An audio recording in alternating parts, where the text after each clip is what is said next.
So yeah, now let's start with the partner profile configuration. Just give start and then we'll continue tomorrow. The place where we do the partner profile configuration is this. The transaction code is W20, and here one more thing. Let me go to the port again. In port, I said this is the type of port that we need to create to do a ALE setup between two SAP systems. But you see there are two different kinds of ports. These are meant for different kinds of interfaces.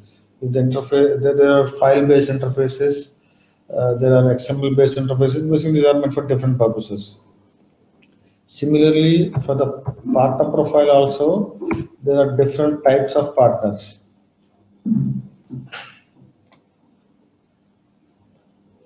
And the type of partner that we need to use to set up between two SAP system is this LS, stands for logical system. Okay. So here all these are existing partners. So these are nothing but the logical systems which were defined earlier in this step. Yes. And these logical system, first let me open any existing logical system. I'll do the setup tomorrow, but let me give you the overview what exactly we're going to do here.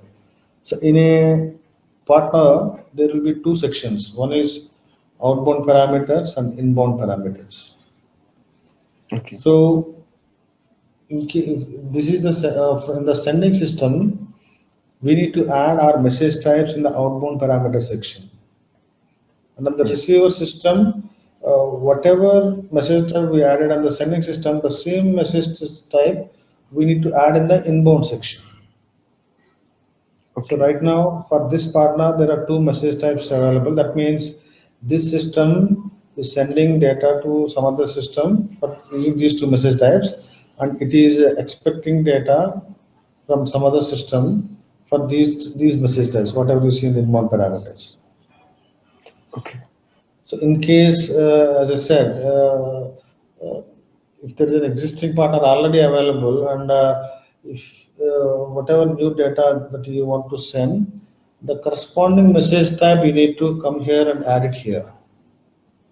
You don't need to perform all these previous steps again. This we will do only when we are working on an interface with which the receiving system is never connected before. So when the outbound section, using this button, you can add a new outbound message type. So we'll do that tomorrow. So what the details that you need to enter is when you click on this button, or when you double click it, it will take you to detail view, wherein we need to specify a port which we declared, which we defined earlier, whatever we declared in W21, and we don't specify the remote connection anywhere in the partner profile. The remote connection, whatever is linked to this port, when you double click it, it will take us to the same transaction W21, wherein we create the ports. And this is the port we created, and this existing partner is using this other port. So based on the remote connection linked to the receiver port, it will automatically determine to which system it needs to send this IDoc to. And the other setting we need to define is the basic type and extension, basic item, what exact basic type we want to send in this port, in this partner profile. And then there is this something called output mode. For example, there are two output modes possible: transfer IDoc immediately and collect IDocs.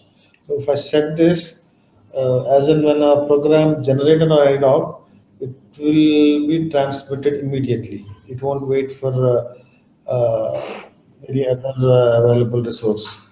In case we set it to collect IDocs, and press enter, there is this field called package. This is a package size. So what it means is, let's say once you say collect IDocs and say 10, what will happen is the program created an IDoc, it won't be pushed immediately. It will wait till whatever number is maintained here, those it will wait till those many IDocs, in this case 10, it will wait until 10 IDocs are created, and all those 10 IDocs will be pushed to the other system as a packet of IDocs. So the Okay. purpose here is, if the data that we are sending, if that is not a sensitive data, wherein it can wait, it can, in case if they are sending some finance data, wherein there are processors are waiting on the receiving side, which needs this IDoc immediately, then we will use the first option. The Okay. problem with the first option is, it will, let's say there is a program which was executed in the business hours and generated some 1,000 IDocs, and all those 1,000 IDocs will be pushed almost at the same time. So all the system resources, available work processes in the system, will spend time on pushing those IDocs, so that other users working at the time will have very slow response. Okay. So we need to decide what is the sensitivity of the data. When, if let's say there is a material we are sending, it's fine even if it is sent after half an hour. All we need is the same material to be there.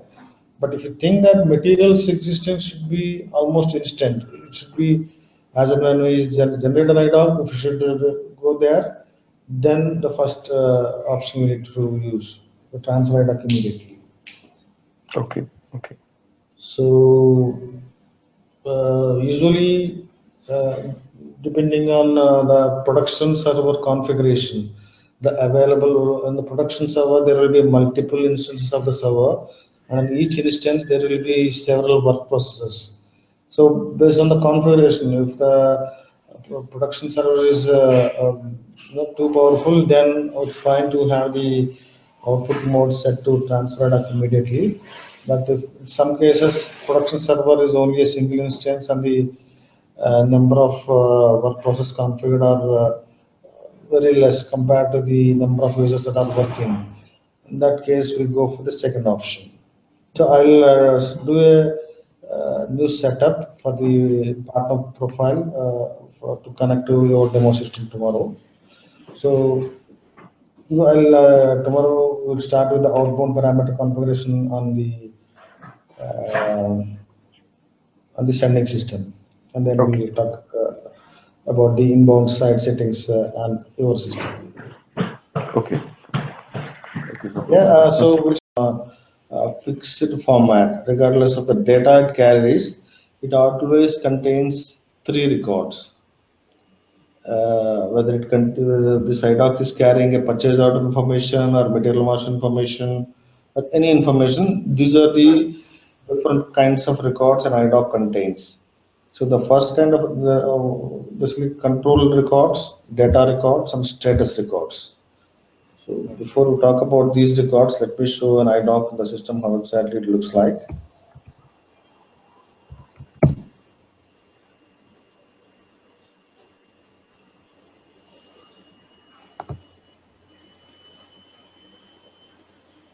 I think it's kept idle for some time. That's why it is taking some time. So the control, before it responds, the control.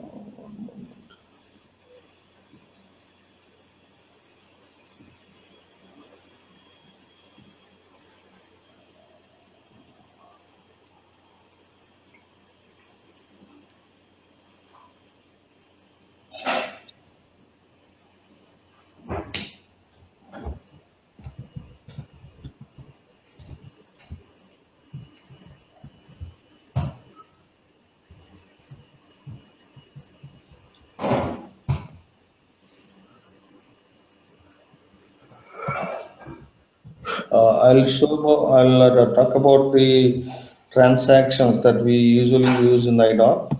To search for.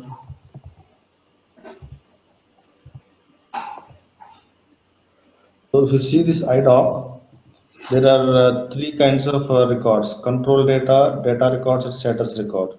This is an existing IDoc in the system which was sent earlier, and the control record shows the administrative information of that IDoc. That means to which other system this IDoc is being sent, and what is the IDoc type it is using.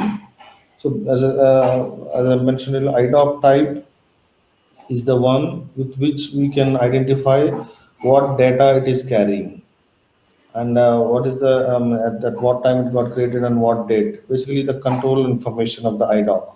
So this is how this it looks like. When you double click this node here,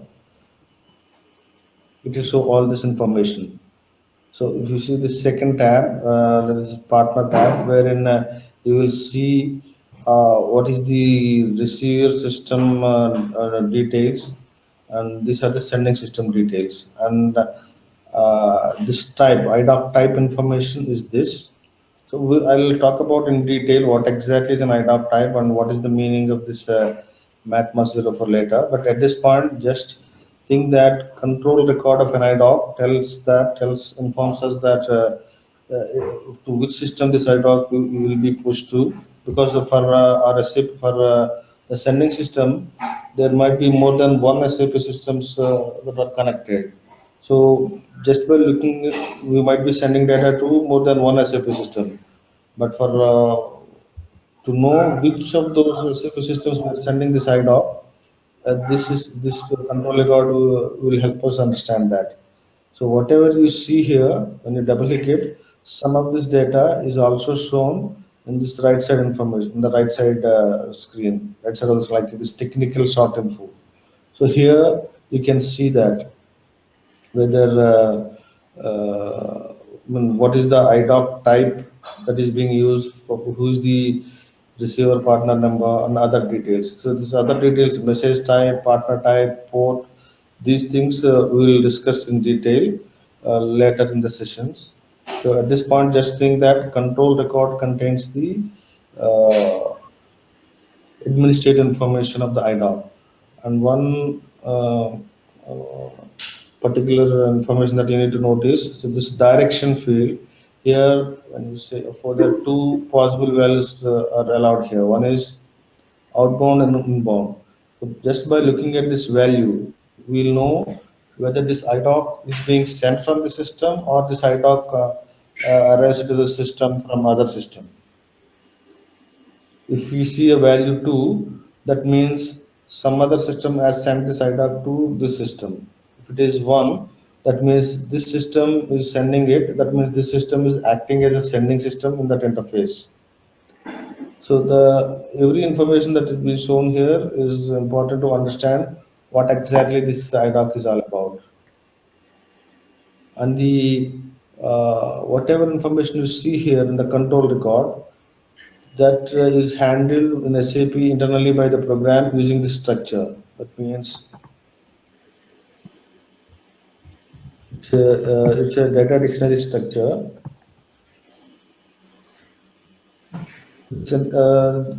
On the screen, this is how it's shown. It's shown on all these tabs, and on the main view, this is all it is shown. But the program, the internal program which generates IDoc will use this structure basically. So, and all this information, this control record information will be stored in this table. The program which generates the IDoc uses this structure for internal work area declarations, and ultimately when the IDoc is generated, the control information of the IDoc will be stored in this table. That means, for example, this IDoc number is this. If you see this IDoc number in this table,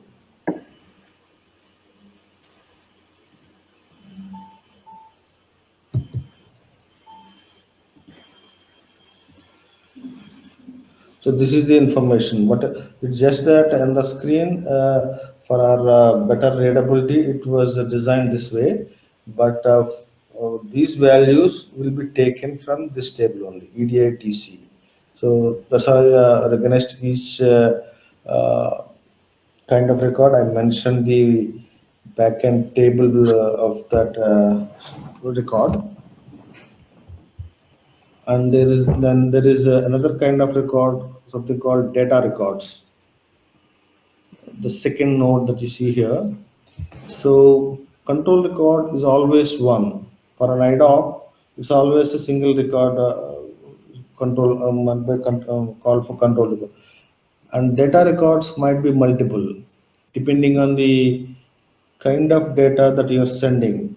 So, for example, you are sending material number 123, which has one plant view. But then you are sending another material which contains three plant views. So obviously, the amount of data that you send for the second material would be high compared to the first material. So in that case, you will have more data records for the second material. So data record number of data records in IDoc will vary depending on the amount of data that is there in the system. So these IDoc data, when you expand this IDoc data, when you expand this data records, all the records are shown like this. So for this is a material master IDoc, and this is the material number, and this material has data in all these tables. And whatever you see here, all these are called something called segments. When we actually talk about the next topic, which is IDoc type, we'll talk in detail about these segments. But at this point, we just think that data records is nothing but the collection of segments. Now, how these segments will be populated is depending on the data that is available in the system. So whatever amount of data that available for this material 170, so for each of data, a separate segment will be added. For example, this topmost segment, basically every segment that you see here is meant for carrying data from one of the tables behind material master. So this topmost segment carries data from the basic table of material master. The basic table behind material master is MERA. In case we are sending a purchase order data, the basic table behind purchase order is EKKO, wherein the purchase order header information will be saved. So the topmost segment for purchase order is meant for EKKO. So in this case, as I said, behind each of this application data, there will be many tables. So when we send data to other system, we need to send data from all those tables. It's not that only the material number and some material short tags and only few data. It's about every single information related to that material. So when we're sending material 170 here, let me open this.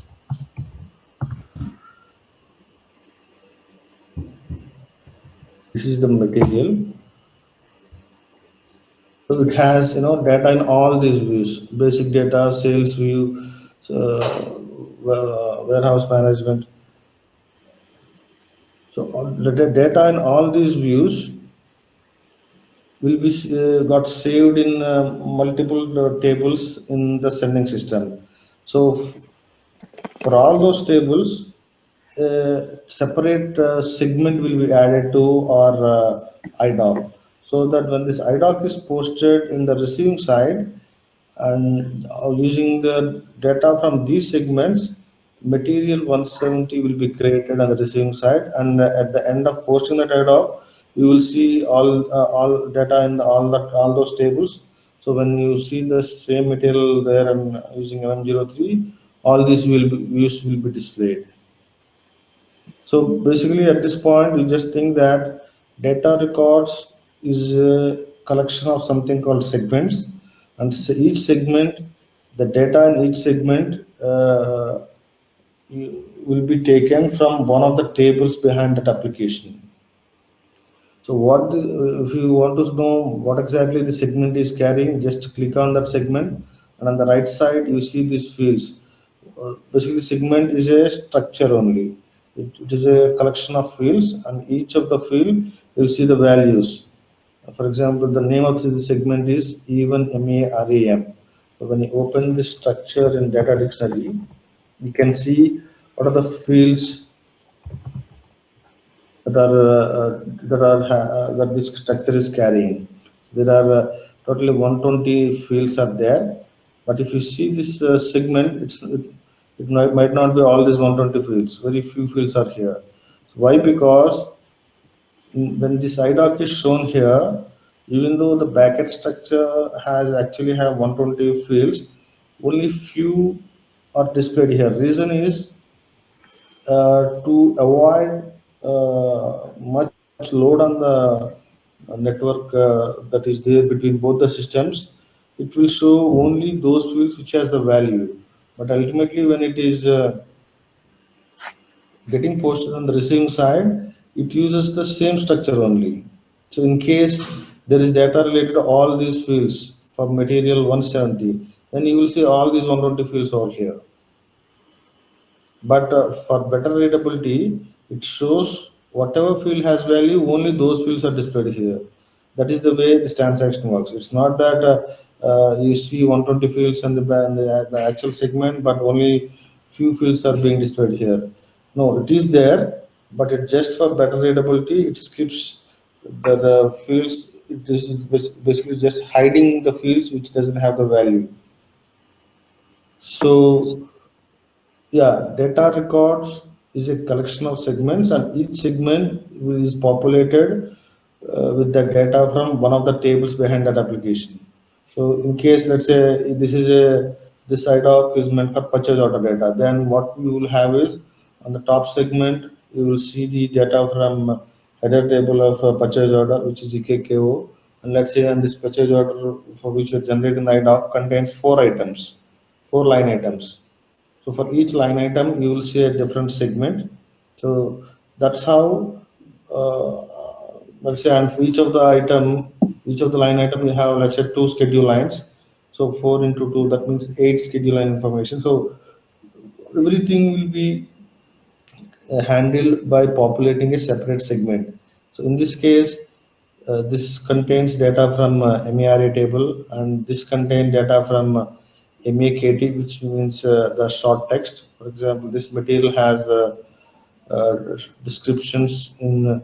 This is the description we logged in our login language English now, but for users in other languages, there are descriptions in these many languages. It's Romanian, Hungarian, German. So when the users from those languages logged in, this is the description they will that will be displayed. So for each of this description, we have a separate segment in our IDoc.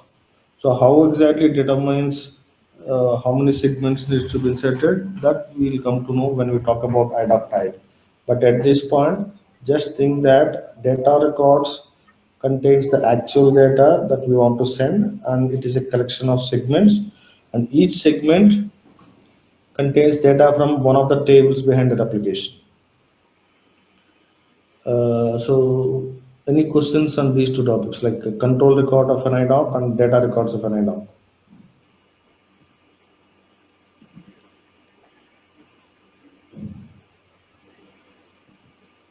Okay, then I'll talk about the last kind of IDoc, or sorry, last kind of record of an IDoc, something called status records.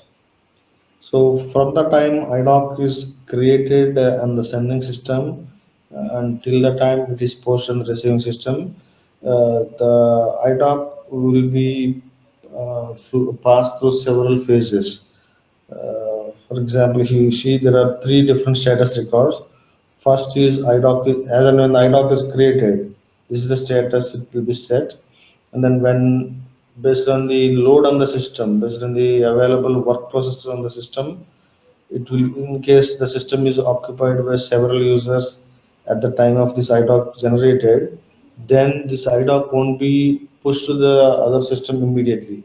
It will be put on hold, and as in when there is a work process available, then it will actually push the other system using the remote connection, whatever we set up.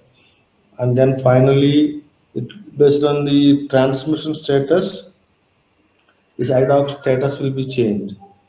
In case the IDoc is failed to transfer to the other system because there is something wrong with the network communication. Then the status record will be updated with an error. In that case, you won't see this green light, it will show in a red light. That means there is something wrong with the IDoc, so it's not pushed to the other system. IDoc is generated, but it still lies in there in the sending system only. So basically, status records, based on the status records, we will know whether the IDoc is successfully pushed to the receiver, or it is still there in the sending system only. And again, status records are also multiple, depending on the phase of the transmission, depending on the state of the transmission. That means whether all the steps are fine, then it will be shown in green. Otherwise, it will be shown in red. Sometimes it will be shown in yellow also, because in case there is much load on the system at the time this IDoc is created, then this IDoc will be kept on hold. So as and when available work process it finds an available work process, till that time it will be kept on hold. So that time it will be shown with a yellow light. That means there's nothing wrong with IDoc, it's just that it's waiting to be pushed. So just by basically status records will let us know what is the situation of this IDoc, whether it is created or it's waiting to be pushed or it is already transmitted. So in this case now it is already pushed, it's already transmitted to the other system. So out of the three kinds of records, control, data, and status records, only control record is a single record.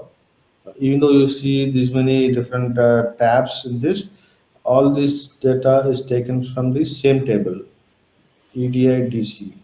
Whereas data records, the number of data records are different depending on the amount of data it is supposed to carry.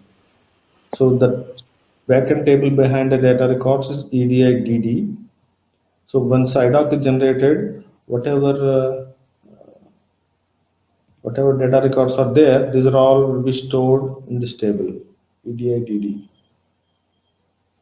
And the status records, this is the table EDI DS.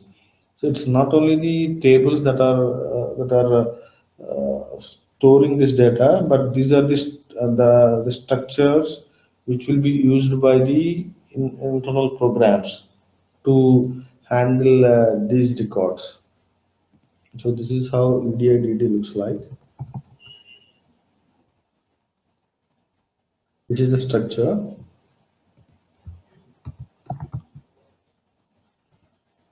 So this is again this table.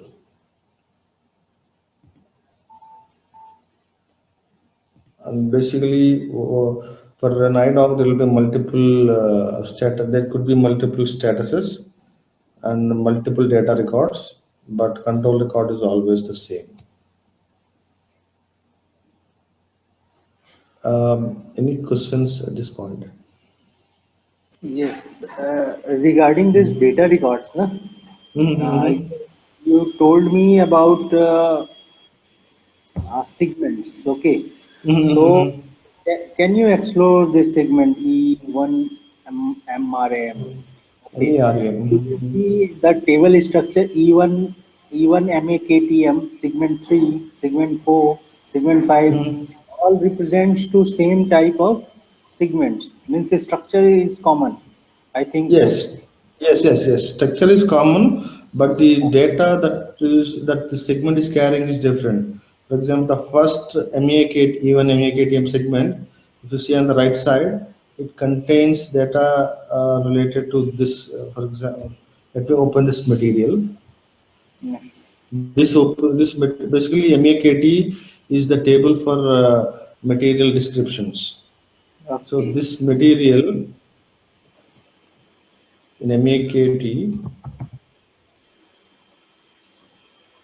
contains let's see how many records are there. 13 records. That means for this material, the description is maintained in 13 languages. So that means for each of this record, a separate segment will be added here. That means there will be 13 segments of type E1 MAKDM. So for first segment is meant for description in language RO, maybe Romanian. RO stands for so this RO. Okay. So basically, and EN is English, and I don't know, SL maybe different language. HR means Hungarian, DE means German.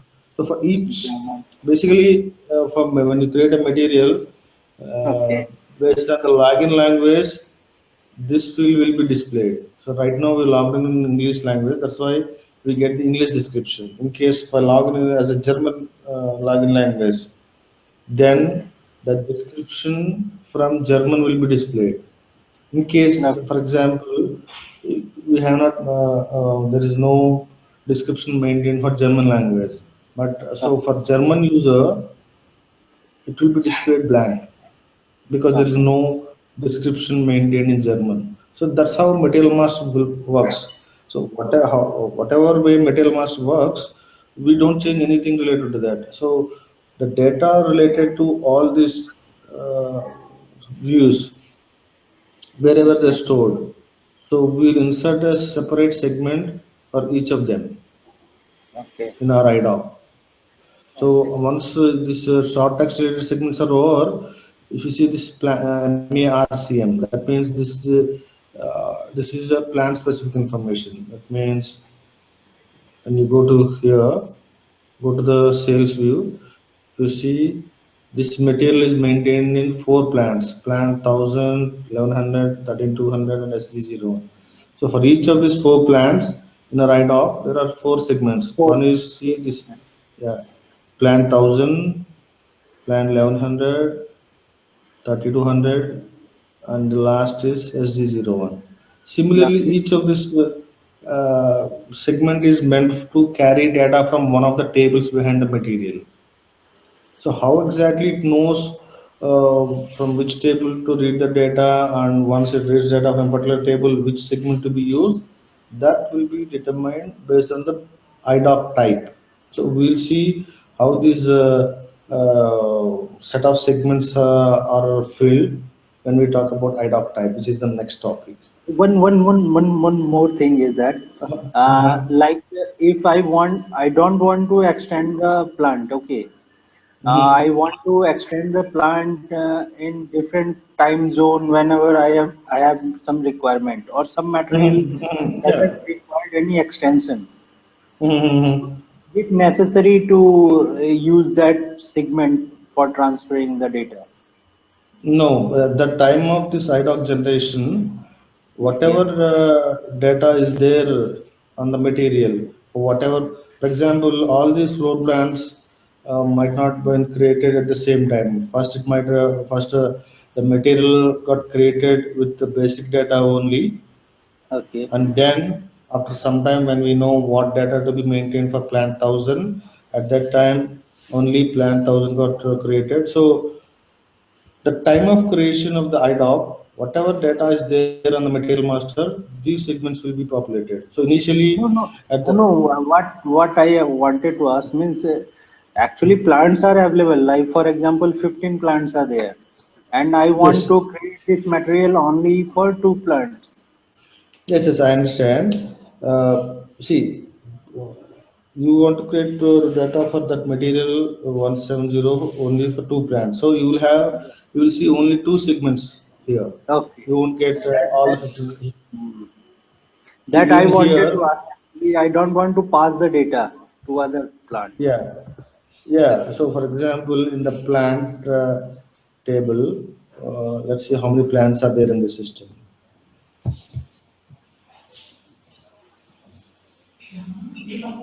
So this is a plant field. So there are 190 plants in the system, but yet in our IDoc only 4 plant-related segments are there. Why? Because this material is extended to only 4 plants. That's why only 4 segments are there. And not only that, depending on the time of this IDoc creation, it will determine how many plant segments needs to be placed there. So all these plant segments might got created in various time zones. Initially one plant got created, and after some, or sometimes second plant view got created. So so at the time of IDoc generation, whatever plants are available, only that those many plant segments will be added here. So initially, for example, you created only material with you create material with only basic data information. That means data and basic data one and basic data two and some descriptions and some unit of measures. Then you won't see all the segments. You will see only maybe up to here only, up to here only. Okay. So later, when you extend this material to plant 1000, that time when an IDoc will be either automatically created in the backend based on the setup we have, or we need to create this IDoc again. So at that time, when you create a new IDoc, then these additional segments will be added. So initially So when the by IDoc was, using update trigger, you are saying. yes, either by using update triggers, but if you don't have any setup available to automatically re-trigger the IDoc, then you need to manually generate the IDoc. Okay. It depends So on. so fresh new IDoc will be created. You are saying. Yes. So initially, when you send the IDoc, let's say you send only the basic data and short text only up to this Okay. segment only. Later, when the brand we got created, these two segments are added. These four Okay. segments are added. When this IDoc is posted on the receiving side, by that time the material already exists. It's just that it will update the existing material with these four plant views. Okay. So that's how, whenever a new plant you created, if you don't have update trigger mechanism in place, there will be inconsistency between the data. Material in sending system has more plant views, but material in the receiving system has no plant information. So Okay. which might be correct in some cases, because the receiver system might want the plant information of the sending system. The receiving system might be catering to a different set of plants, and they want to create the plant views locally there by Okay. going to MM01 or whatever custom programs they have. So it's not always both the data material 170 has the exact same data in between both the systems. It's a Okay. way that you want to handle it. That's what the application AL is all about. If you want to sync both application logic the same, you can do that, or else. Till now, no. Okay. So let me summarize the first two steps. So basically, first step we need to perform in both sending and receiving system. Uh-huh. Uh, Basically, here logical system means it is the name with which these systems will be identified. So on the sending side and on the receiving side as well, we need to declare both the names. That means, let's say system one and system two are the ones in the interface scenario.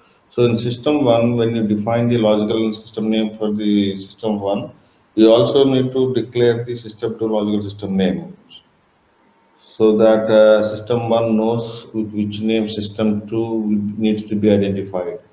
Similarly, in system two, in addition to declaring the logical system name for system two, we also need to declare the name of the sending system, so that the receiver knows what is the name the sending system should be recognized with. Uh, So the place where we define the logical system name is under sale. There is this node basic settings. Under this, you need to declare a logical system name. So here we are connected to the system CST client 800, and as we don't have the second demo system, I'm going to log into another client 810, and I will exchange data from client 800 to 810. That means because in SAP the data is client dependent. Whatever data you see in one client might not exist in the other client.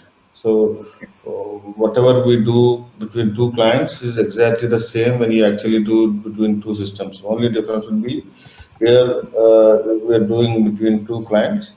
In the actual scenario, you will usually do between two systems. There could be requirements you may want to do it between two clients, but usually it will be done between two systems. Hmm. So regardless of whether doing between two systems or two clients, the one-time setup will be the same. There is not much difference here. So you log into first system, CST 800. So here for our setup and programming, I'm going to use these two clients. So CST 800 is our sending system and CST 810 is our receiving system. Uh-huh.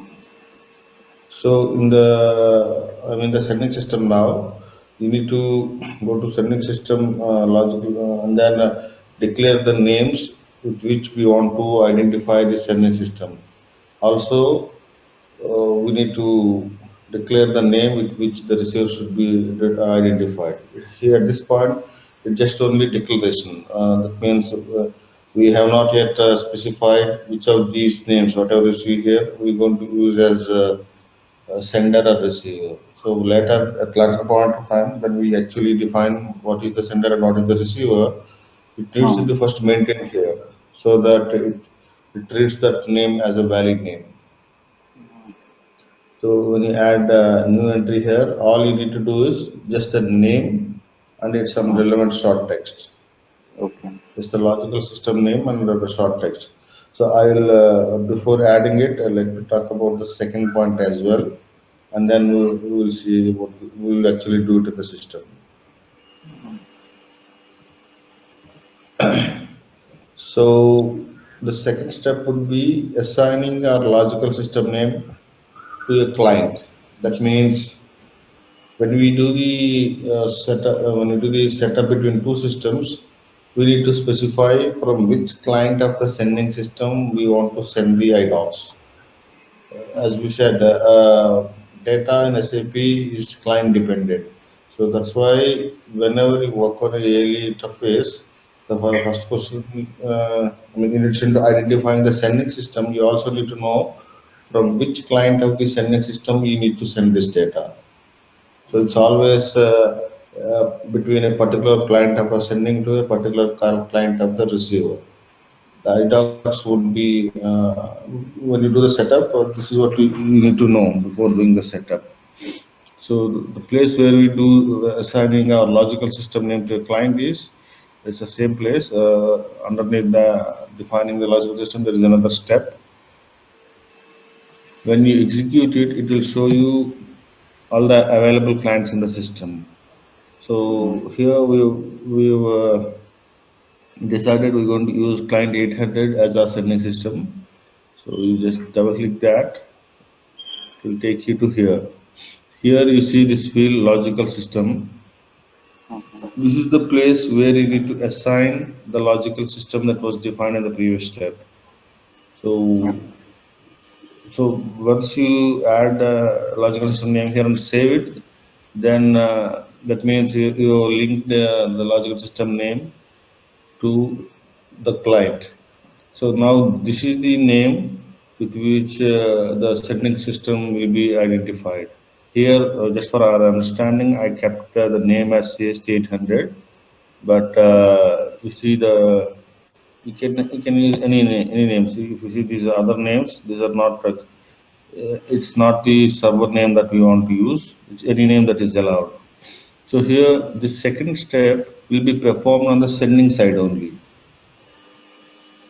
So by assigning a logical system to a client, when we actually generate the IDoc, it knows from which client of the sending system it needs to read the data and populate the segments. But how it will know to which client of the receiver this IDoc needs to be sent. So that will be determined when we actually do the remote connection setup.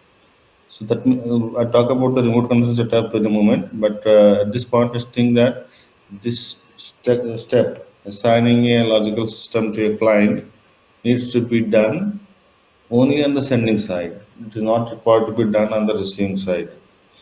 And when you go to the second step, in addition to assigning a logical system name, there are a few other options here that you see. So these other options are not related to the yearly setup. These are done by basis to make to decide whether the system is in a change mode or in the display mode only. That means uh, in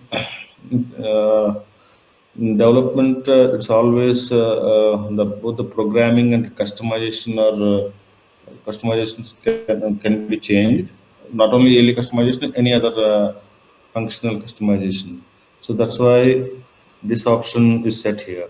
But usually in production, it's always set to this, no changes allowed. That means quality and production are meant, quality is usually meant for testing or user training. Uh, in production, it's only meant for usage by usage, meant for use for the end users. So no changes, no programming changes or customization changes are allowed in production. So this activity will be done by basis when they initially set up the system. So similarly, the other options, whether you want, whether the change. So in production, it's always like this. It's always with these options, the production and quality will be set up. So just because we are defining our ALE related configuration here, I'm just telling you what are the other options are meant for. So if you set this option, automatic recording of changes, that means whenever you make some change, it will prompt for a transport request. So if you don't want to record the changes in a transport request, we can do this. But this, whatever other configuration that you see here, this will be done by basis whenever they do the setup, do the system setup. So only setting in this place that is relevant to ALE setup is this field only. So before we perform the first step, I mean before we define the logical system name for our sending system, you need to come to this place and see if any logical system is already assigned to a client, to the client from which you want to send the data. In case a logical system name is already assigned here, then it is preferred not to declare a new logical system name uh, for our sending system and then assign it here. The reason is, if you see a name here, that means there might be some existing ALE setup which is sending the data to some other system. So if you change this logical system name with a new name that we created, those existing interfaces may be impacted. So that's why whenever you define a logical system name for your sending system, you always first go to the second this place from this option and see whether any logical system is already assigned to a client. So if this is the first ALE, if this is the first ALE interface that is being developed in the system, then this field will be blank. But in case there are already some existing interfaces, then we don't need to declare a new logical system name for our sending system. So, we can make use of the same name for our interface. And in addition to this, you need to perform the first step for the purpose of defining the logical system name for the receiver as well. So that means here for CST 810, which is our receiver system, we need to declare a name with which this CST 810 should be recognized with. So here at this point, it's just a declaration. We don't actually perform anything here.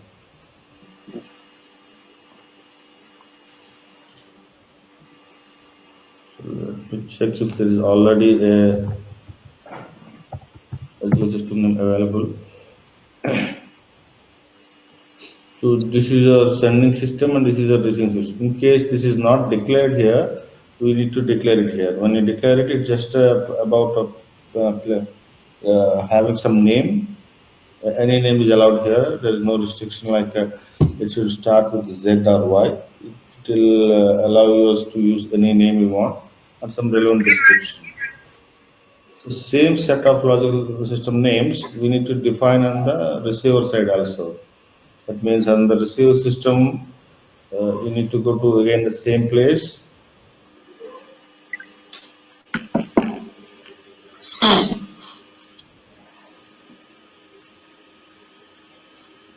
And then declare both the names. So here technically we haven't specified what is the sending and what is the receiver. We just declare the names. So in the later steps we will specify out of these two systems which one should be used as a sender and which one should be used as a receiver.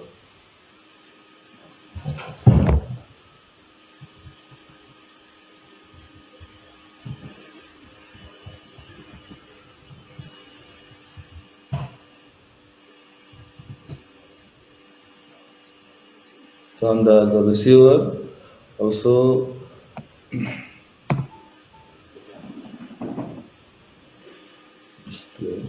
because whatever we see here, these are cross-client settings. That's why when I try to do it in 810, so it said that it is being logged by the same user only because it's a cross-client customization. But if you're doing it between two systems, then whatever you added on the sending system won't be automatically available in the receiver system. Just because these two are the clients within the same system, you will be able to see the same names there. Okay. So as CST 810 is already exists, so let's create a new name for our client 810. For our, let's have a new name for our receiver system. For example,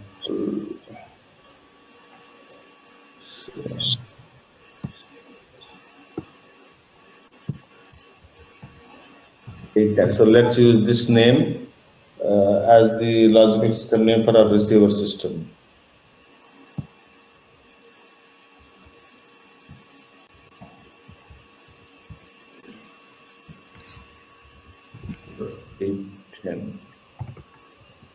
So this is all you will do whenever you want to add a new logical system name. So here this activity will be recorded in a transport request. When you save it, it will be saved in a transport. It will prompt you to record that in a transport request. But the second step, which you need to do on the sending side, you have to do only when this field is blank. If it is filled with some value, do not change it. But if you change it, whatever interfaces that are that are using this logical system name might stop working, So that's why if you declare a new logical system name for a sending system only when this field is blank. So you declare a name that you want to put for your logical system and then you make use of that. So, but if it is already filled, do not change it. So what we say is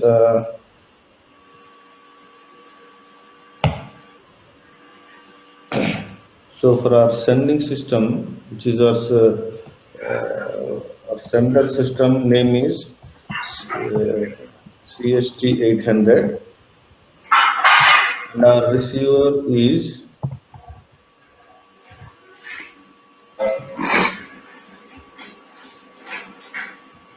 test 810. So these are the names which we need to declare on both the systems. So I'm going to the receiver.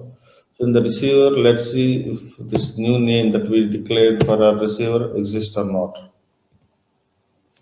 So this is the name. It already exists because we created just now, so it automatically reflected in client 810 as well because these are part of the same system. These two clients are the part of the same system. So except this automatic replicating in other client, all other settings are the same. But in case you're doing it in between two different systems, when you log into the receiver system, whatever logical system names you defined in the sending system would be shown there because both are two different systems. You need to create them again. Just because these two are part of the same client, they are automatically visible as and when we add in one client, it is visible in the other client. So except that all other steps are exactly the same when you actually do the setup between two systems. And as I said, this we don't need to perform on the receiving side. This is only meant to be done on the sending side. And based on this step only, it will know whenever it generates IDoc, data from which client needs to be read to fill the IDoc segments.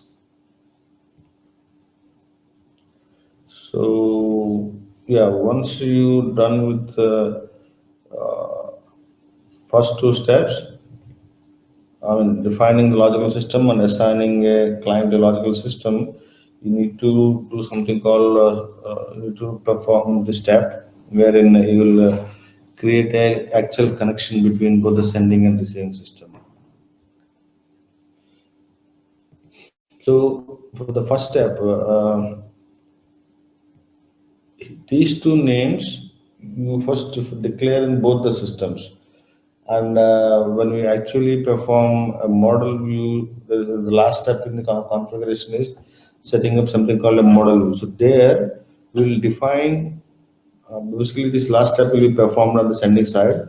At that time, we will let the system know which of these names are actually sender and which one is the receiver. So till that point, technically these two are just the logical system names, that's all. Which one is going to be used as a sender and which one is going to be receiver, it is not, the system doesn't know until we perform these two steps, part of our configuration and creating the model view. So up to that point, these are just technical names of our systems, I mean, not technical, the logical system names of our sending and receiver. So once we do the setup, once we define the logical system and assign it to a client, then we need to perform this thing called remote connection. So the place where we do the remote connection is transaction code SM59. So any questions on the first two steps?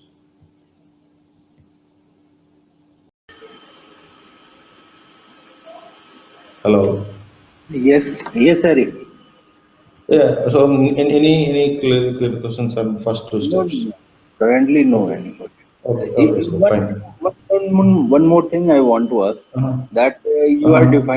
you are defining any connection between one instance, basically in one part of the landscape. Basically, you are saying that in development, let's assume we have two different clients. Okay, Mm-hmm. so you are creating these things.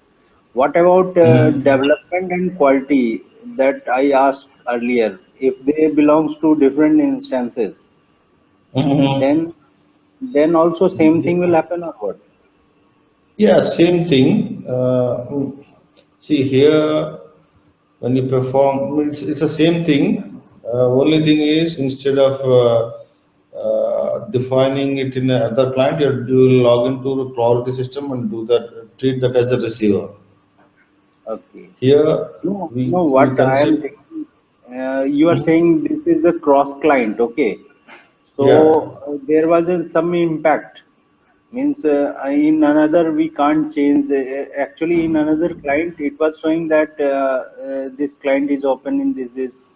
Yeah, this transaction is open in this client. Okay, Yes, as it yes, belongs to same instance. yes, that's right. There will be same scenario. System will show No, same no, same. no, no, no, no. In case, let's imagine this is CST 810 is a quality system, which is a different instance, and Okay, CST 800 or a development system, which is okay, running on a different server instance. So okay. when you declare these two logical system names on Mm-hmm. sending system and then logged into the receiver, which is a quality, assume that. Then once you go inside, these two names won't be visible there. We need to Okay, declare them. Just because these two clients are part of the same system, it automatically replicated in the other client. okay. In So, case if it is a quality or mhm. entirely different landscape, it doesn't matter. Okay, If it is a quality of the same landscape, still as it is running in a different instance, server instance, it technically for the system, it's a different system only. okay.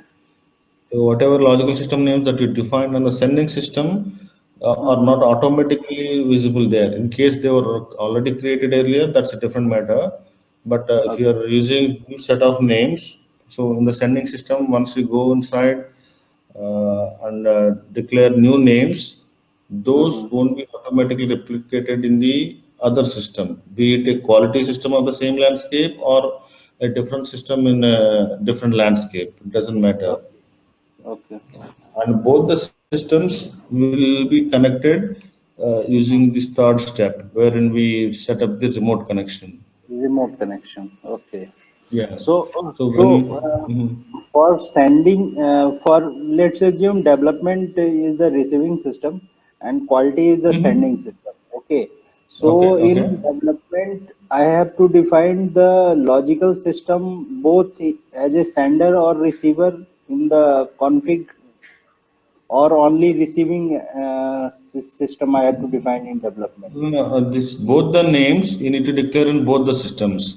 Okay. So here, when you perform this step, we are not saying which of these names are actually sender and which of these are receiver. Receiver. Okay. We are just declaring the names here on the sending system. Okay. When you add and when we have added this new name, test 810. Mm-hmm. So when you add a, what we've done, we just simply declared this name and provided some meaningful, some relevant text here. We have not specified which of this logical system name is actually sender or receiver. Just for our understanding, I kept these labels, sender and Mm-hmm. receiver. At this point, we have just declared two names. Which one we want to use as a, which name we want to use as a sender and which name we want to use as a receiver, that we will decide later. The point is, the first step needs to be performed in both the systems. And when you Okay. perform this step in both the systems, you need to declare both the names. If they already Okay. exist, you can make use of them. So when you're Okay. performing this step on the sending side, before creating this name, you go to the second step Mm-hmm. and see if there is already a logical system name assigned to a client. So if it is already Okay. assigned, you don't need to declare a new name it, because if you declare a new name and replace that with that new name, whatever existing interfaces which are using this logical system name will stop working. Mm-hmm. That's why before declare on the sending side, when you're performing this, before declaring a logical system name for the purpose of sender system, you come to this place and see if there's already a logical system linked to a client. If it is Okay. there, then just use that. You don't need to declare it. But the receiver with which name you want to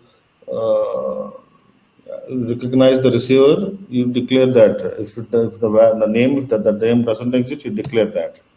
For Okay. example, this is the name you want to use to recognize your receiver system, be it a Okay. quality instance or a different instance or same client, I mean another client within the same system, doesn't matter.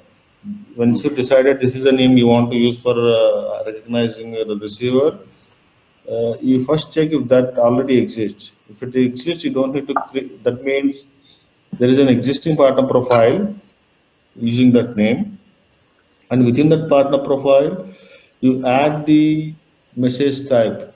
In the sense, you add the message type for the data you want to send it. So in case, for example, this is the name you want to use. When you search for it, let's say you found it, then you need to go to this place. I'll show that later, and see what are the, that means there is a partner profile already exists with this name, which were sending the some data. So within that partner profile, you can see what are the message types that are currently being sent to this system using this partner name. So the same partner, you can add an additional message type, so that you don't need to create a new logical system name for that. In case that Okay. doesn't exist, then if the partner profile already exists with the name, with this name, you're going to add so let's say for this partner, a material master message is already maintained. Now you want to send documents related to that material. So just simply add documents message type to that existing partner profile. So Okay. once we configure all the steps, then it will be much more clear. So at this point, just think that you need to declare both the names in both the systems. But on the Mm-hmm. sending side, the sending system, when you're doing this, when you're declaring the logical system name for your sender, just make sure to go to this place wherein you will assign the logical system name to the client. See if this field is already filled with some existing logical system name. If that is the case, do not change it. And the second step we will perform only on the sending system. We don't need to perform the second step on the receiver side. So the relevance of the second step is based on this step only. It will identify from which client of the sending system you need to read the data, and then fill the IDoc segments. Okay. Once you're done with both the steps, then you need Mm-hmm. to set up the connection between both the systems. So the place where we set up the connection is SM59, basically a remote connection setup. Okay. And once you go there in SM59, there are different kinds of connections. So for the purpose of setting up the connection between two SAP systems, the type of the connection we will use is type 3. That means ABAP connections. This is the type that should be used to do the setup between two SAP systems.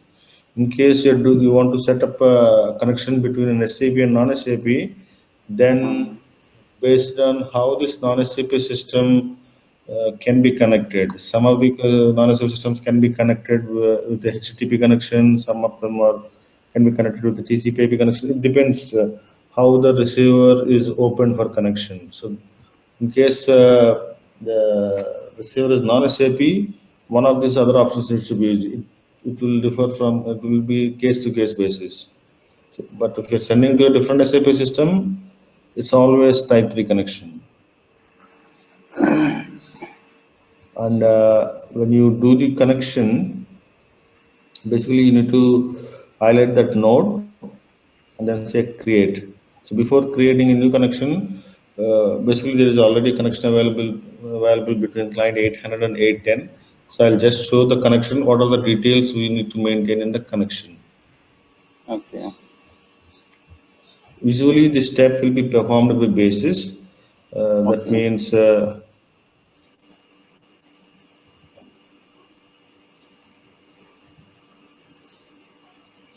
so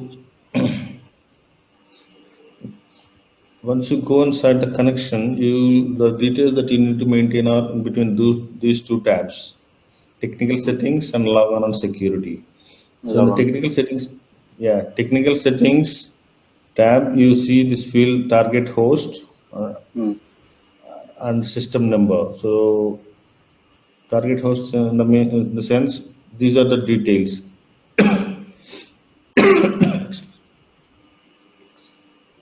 Either you can specify the host name of the server or the IP address of the receiver. So you can, based on whatever details you have, you can maintain that. If you know the IP address, you can maintain that. If you know the host name, you can maintain that. With either with the host name or IP address, we can do the setup and the system number, whatever you see here, that is the system number you need to maintain there.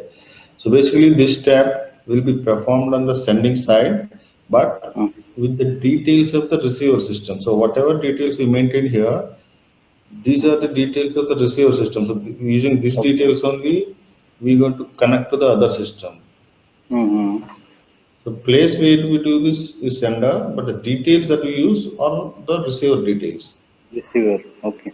Yeah, so in the technical settings, using the IP address and system number, it will connect to the receiver system. And once the connection is established, it needs to know with which login ID and password it needs to enter there. So the login credentials, you need to maintain it here. That means this user ID should exist on the receiver side. If the same user exists on the sender, it's fine, but it doesn't matter whether it exists in the sender or receiver. It will accept any user and password here, assuming that it exists on the receiver side. So when you actually set up a remote connection, you need to ask the basis team of the receiver to provide some user ID with which you can you can create the remote connection on the sending side. So if the basis team is if it is the same basis team for both sending and receiving, it's fine. But otherwise, you need to get in contact with the receiver side, because user ID creation is not in the scope of either development team or functional team. It will be done by the basis team. And the user that we need to use here, it should be a system user. So that which means every user. So right now this is the user, this is our user ID. When you log into it, the type of the user is dialog. So okay, either dialog or basically dialog or service users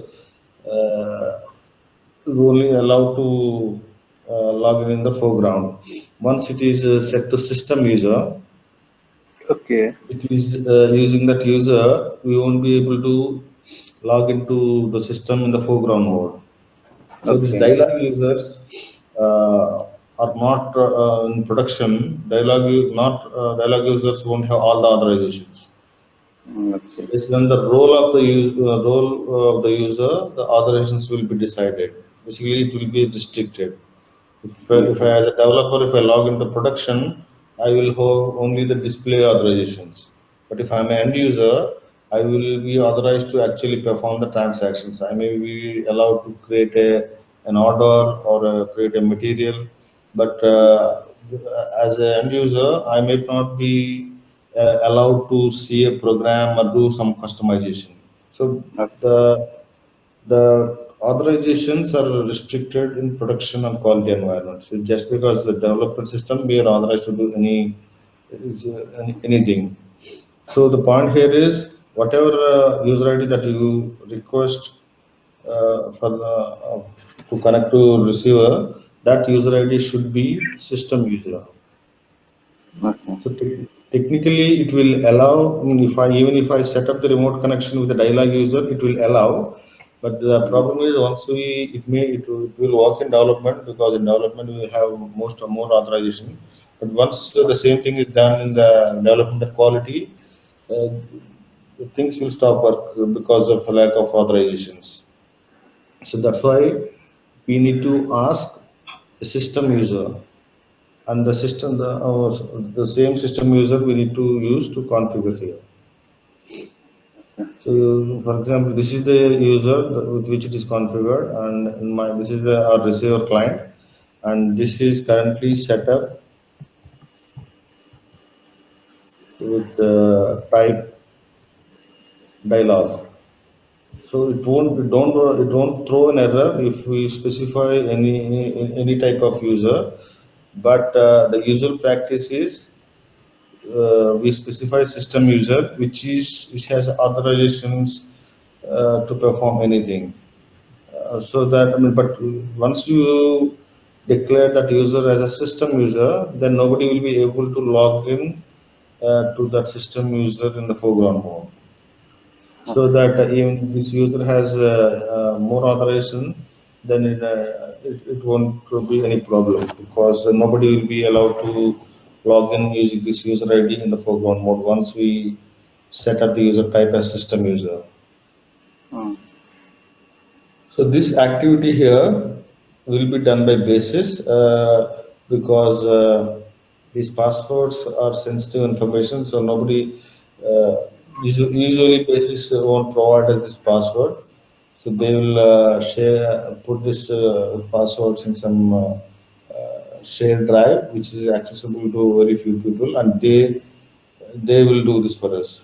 So whenever you want to set up a remote connection, you need to get a user ID created, or if there's an already existing user ID, you just request for those credentials, and then you need to request the sending system basis team to set up a remote connection. And when you request that, you need to specify these details: what is the host name or IP address of the receiver, and with which login ID, with which user ID they want to set the connection. So this is the step wherein it knows to which client of the receiver the IDoc needs to be sent to. So we said with the second step, the system will know data from which client of the sender needs to be used to fill the IDoc segments. But once the IDoc is prepared, to which client of the receiver it needs to be sent, it will come to know based on this step only. When we perform this step, in the logon and security tab, we maintain the client. So this is where it knows. Even in the receiver also, you might have multiple clients. So which client need to send, that will be determined by the remote connection. So that's why this second step is not required to be performed on the receiver side. This is required to be performed on the sending side only, so that it knows from which client of the sender it needs to read the data to populate the IDoc segments. Yeah, maybe in development you will have authorization to do this setup, but in quality and production you are not allowed, because there are so many auditing rules that these remote connections should be in compliant to whatever rules that the project is following. That's why this will be done by basis only. When we request basis, first we need to request a receiver side basis team to provide as a user for the purpose of this interface, and that user details and the IP address of the receiver we need to share it to the sending system basis team, then they will set it up for us. So once we set up the remote, at this point we simply declared our logical system names. We haven't yet specified what is our sender logical system name and what is our receiver's logical system name. And then we also set up the remote connection. When we set up the remote connection, we have not specified these names. We actually used the instance details. If it is a quality, we will specify the IP address of the quality and some user ID in the quality. Basically, when we do the remote connection setup, no logical system name is assigned here, used here. It's normal the details of that receiving server instance and the login credentials. And once we do the connection, we need to create something called a port.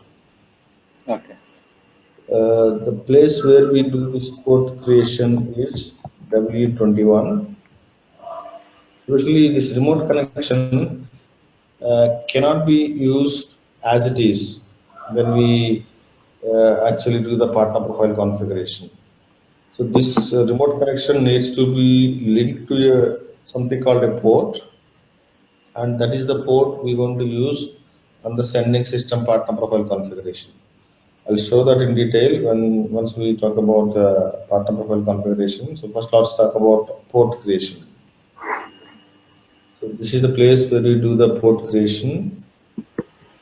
And again, you see these many different types of port, transactional RFC, file ports, CPIC ports. So for the purpose of ALE interface, this is the type of port we need to use, transactional RFC. And other ports, again, depending on the receiver, how they are opened for connection.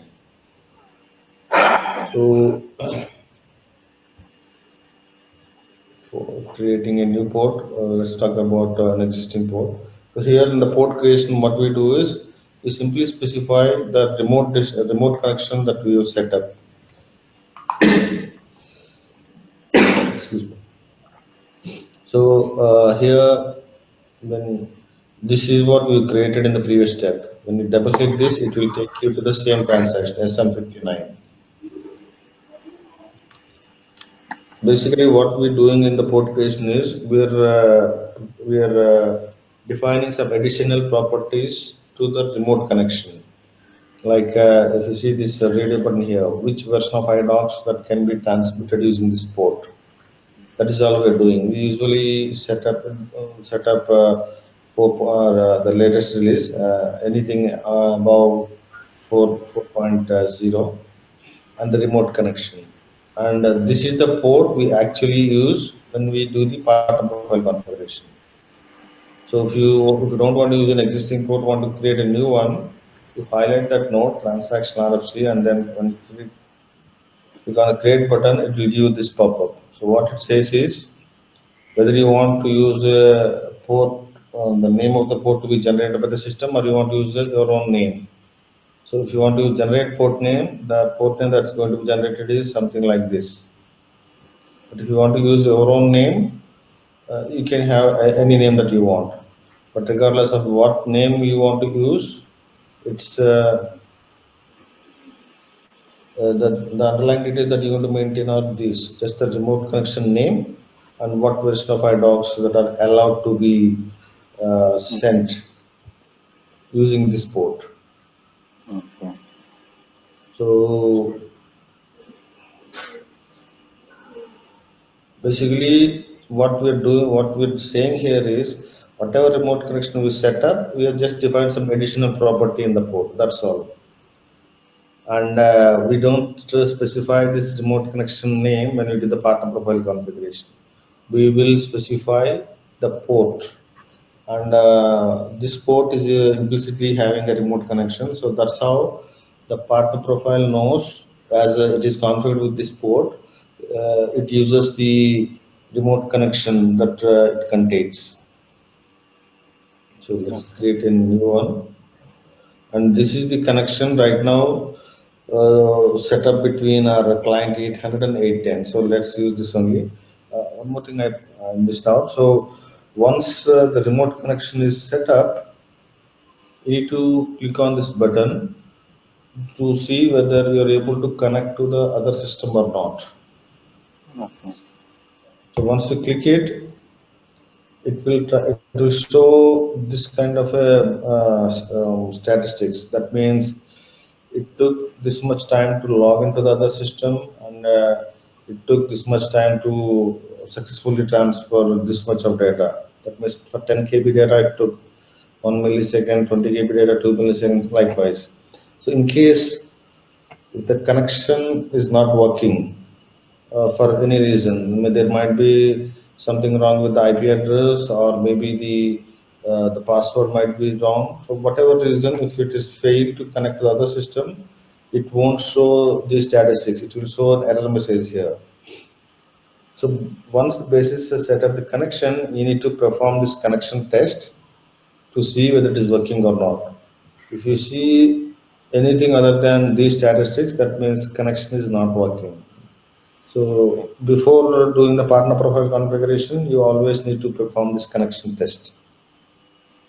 It won't specify that it got successfully connected, but this is the way it shows the output. If anything other than this, then the screen will be the background will be shown in red.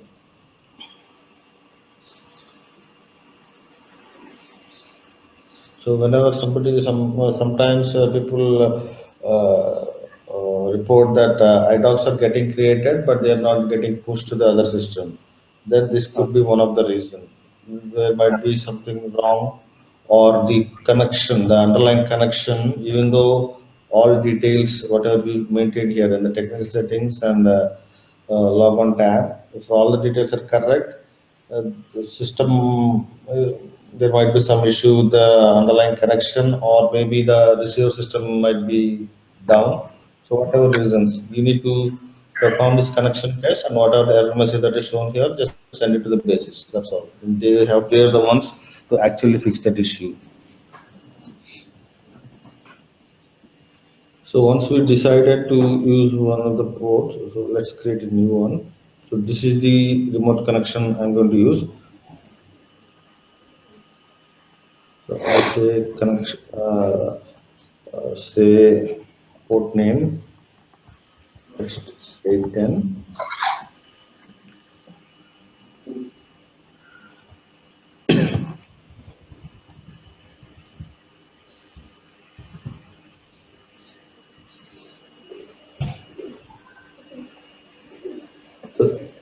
So just giving us information that this remote destination, this remote connection is already used in one of the other ports. So it's up to us whether we want to use that port or not. Just an information message.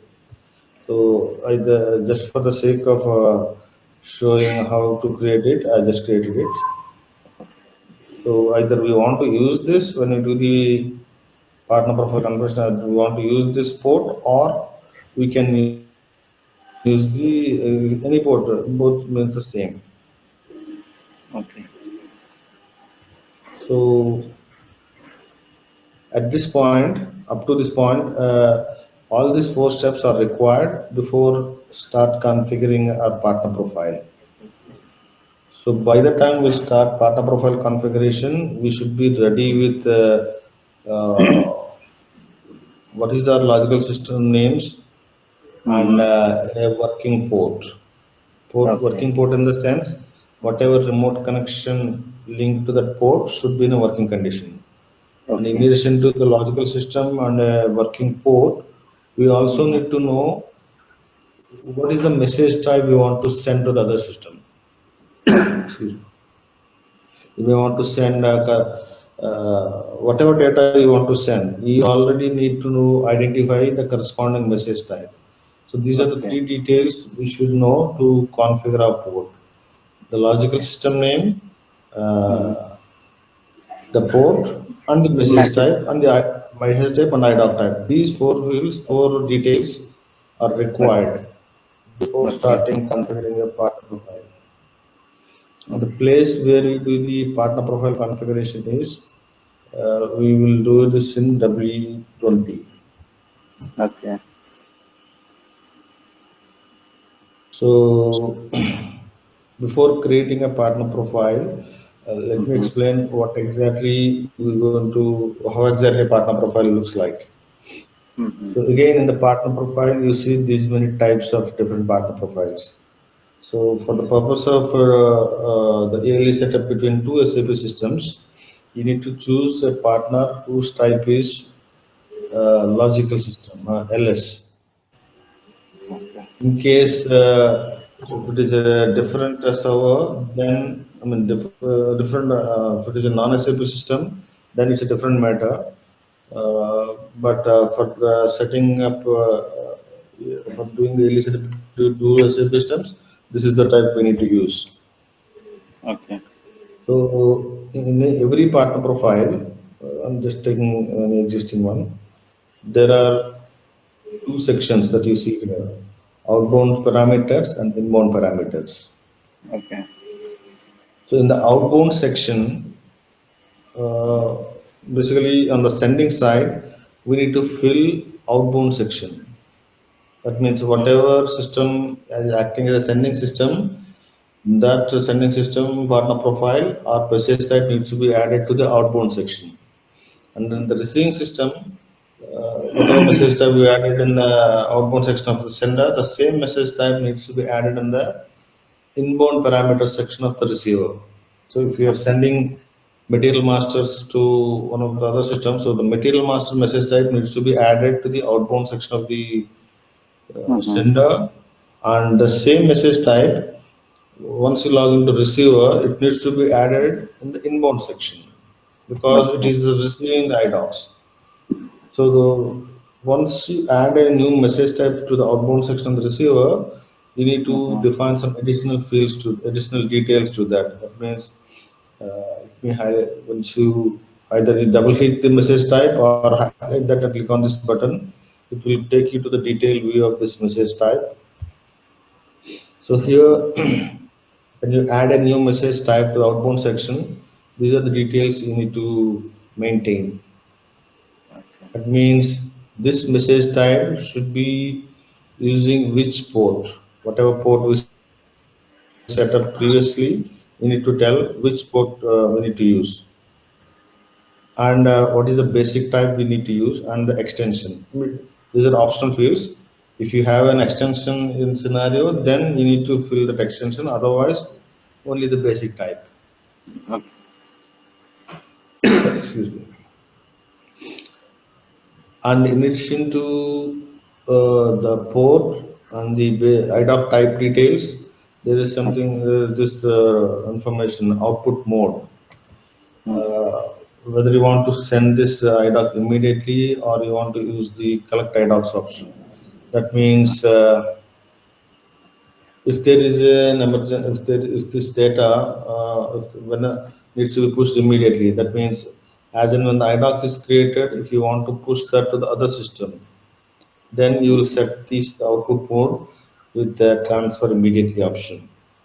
In case once you set the transfer IDoc immediately, that means it takes the highest priority. As and when an IDoc gets created, it will be pushed. That means let's say there is a program which is creating 100 IDocs. So as and when these 100 IDocs are created, the system will start transmitting them. That means it starts using more work processes, so that other users at that point of time will have slow response time. So that's why when you select this transfer IDoc immediately option, you need to think whether this IDoc is required on the other side immediately or it can wait. For example, if you're sending some FI related data, wherein there might be some process on the receiver side which is depending on this data and it cannot wait. So in that case only you will do this immediately option. For example, if you're doing if you're sending data for the purpose of some background processing, then it might wait. So if a material, if you send it after let's say 10 minutes of its IDoc creation, there won't be any. If there is any issue in that, we can choose the second option. So once you say collect IDocs, you need to specify the packet size. Okay. So let's say you added value 10 here. That means it will wait till 10 IDocs gets created, and all those 10 IDocs will be pushed as a bunch, as a packet, so that the number of transfers can be reduced. So in case we created 10 IDocs and our partner profile is configured with transfer immediately, then it treats as 10 different transfers. That means 10 different work processes are spending time on pushing them. So basically, just to reduce the load on the system, we will choose the second option. Okay. So I'll talk about the other than these outbound options, there is something to do on the message control. We'll discuss that later. So I'll actually create a new partner profile using our new name that we have declared for the receiver. So let's stop for today. Okay. What about Hari? If we take an example of material master, so let's take a basic view of data material master. Okay. And then we can create a logical system, partner profile, message type. Right now I'm just talking about these steps. So I'll actually perform all these steps in the system using these details. So I already performed this step. Okay. So I'll create a new material in the client 800, so obviously that Okay. won't exist in client 810. I'll generate the IDoc. Once we do this setup, I'll Okay. create an IDoc with that new material so that the material will exist in the receiver side. Okay. Yeah, I'll perform these steps in the system. Once we discuss all these steps, I'll actually do it in the system. Okay. Okay. Sure. So how about tomorrow? You prefer taking class tomorrow because I have I have to go somewhere. So is it fine if we can continue on Monday? Okay. Sure. No issue. No issue. Okay. We are Yeah. going on right track and right time we are performing our means whatever the syllabus we are completing on right time. So there will be no such issue from my side. Okay, fine. Usually I'll be available just Mhm. before creating a new partner profile. Let me explain what exactly we need to configure in partner profile by showing one of the existing partner. So the partner that we need to configure uh, between two SAP system for the scenario wherein data is getting exchanged between two SAP system is partner of type LS. LS stands for logical system. So in the first step, we defined the logical system names for the sending and the receiving sites. So these systems are recognized with the logical system name only. So in the sending side, we're going to set up a config. We're going to set up a partner profile using the logical system name of the receiver. Whereas on the receiver side, we're going to set up a partner profile using the logical system name of the sender. So the place where we do this, that place, if it is sender, we're going to set up the partner profile with the receiver's name. Whereas on the receiver side, we're going to use the sender's name. And then the partner profile, there are two sections. One is outbound parameters and other one is inbound parameters. So on the sending side, we need to maintain, basically in the outbound side and inbound side, outbound parameter section, inbound parameter section, we will maintain message type and other details, how exactly this message type related IDocs needs to be sent. Okay. So on the sending side, we're going to add our message type to outbound parameter section. Whatever Mhm. message type we added on the outbound parameter section of the sending side, the same message type we need to add on the inbound parameter section of the receiver side. Okay.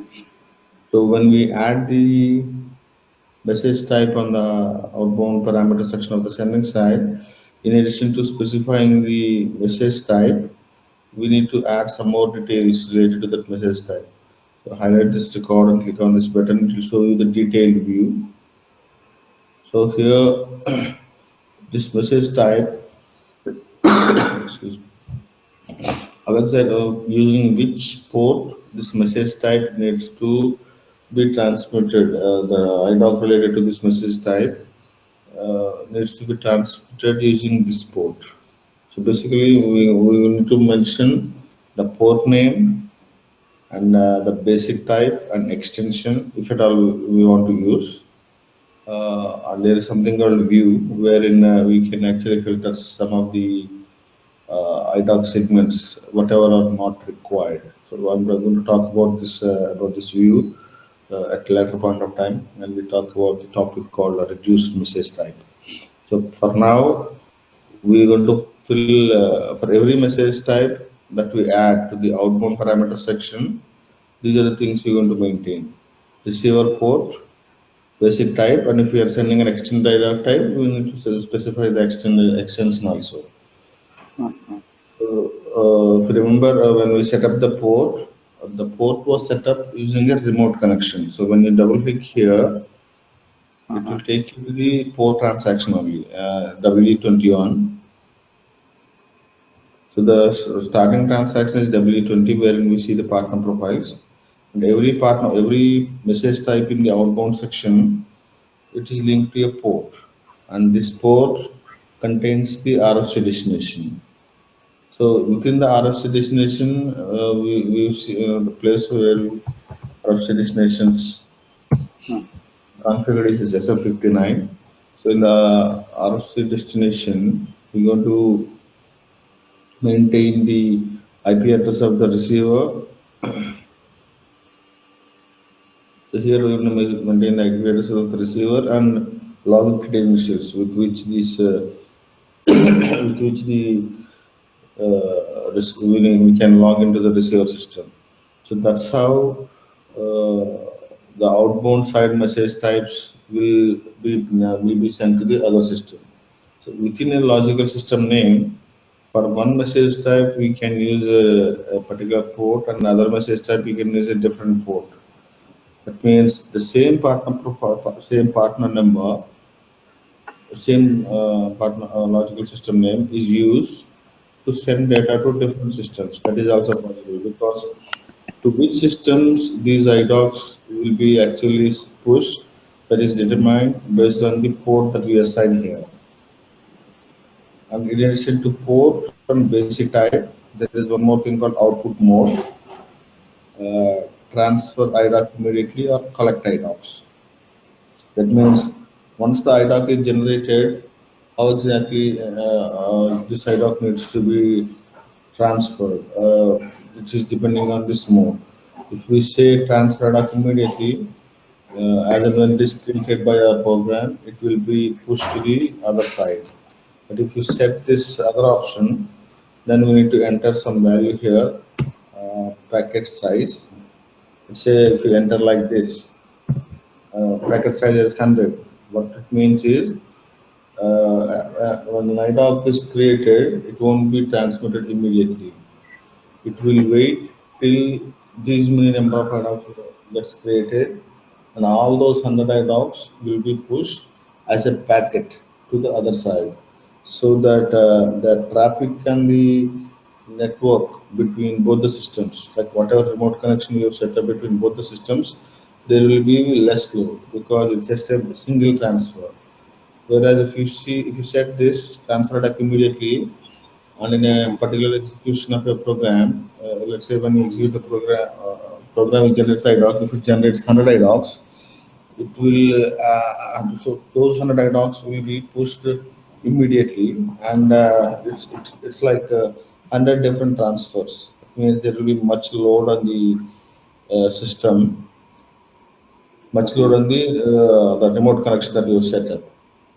So in case, so basically, if you are sending some finance FI related data, wherein if there is any subsequent process on receiving side, which needs to be executed immediately upon sending this IDoc, upon creating this IDoc. So in that case, we will do this transfer IDoc immediately.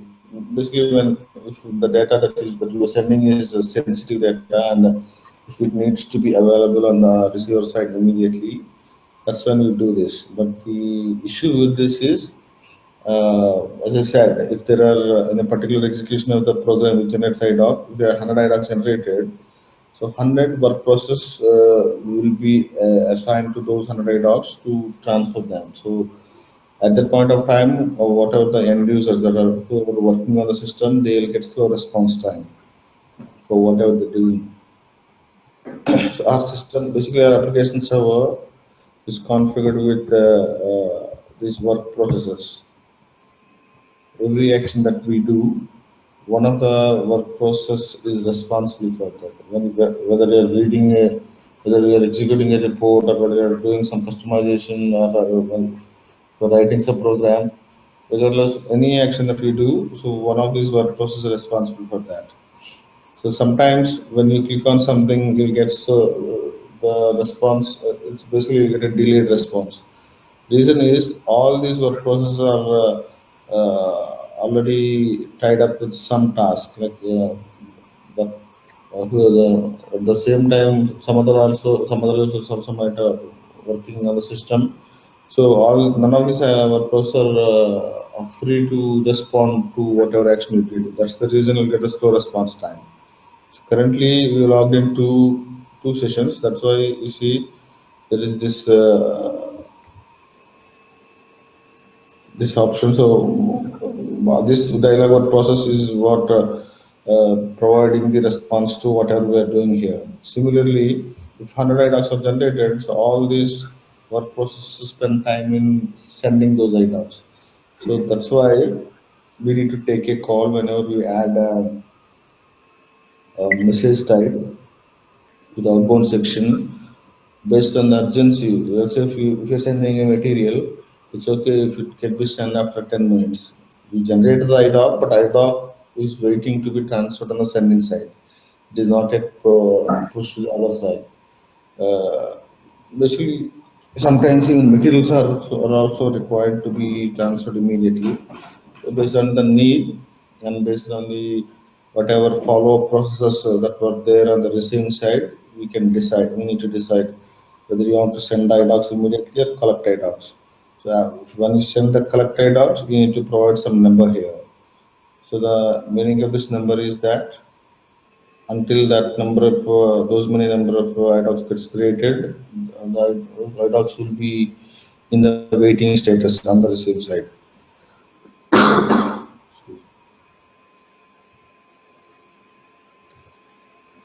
So what once we set up the message type in the outbound parameters section of the sending side, the same message type we need to add on the inbound parameters on the receiving side.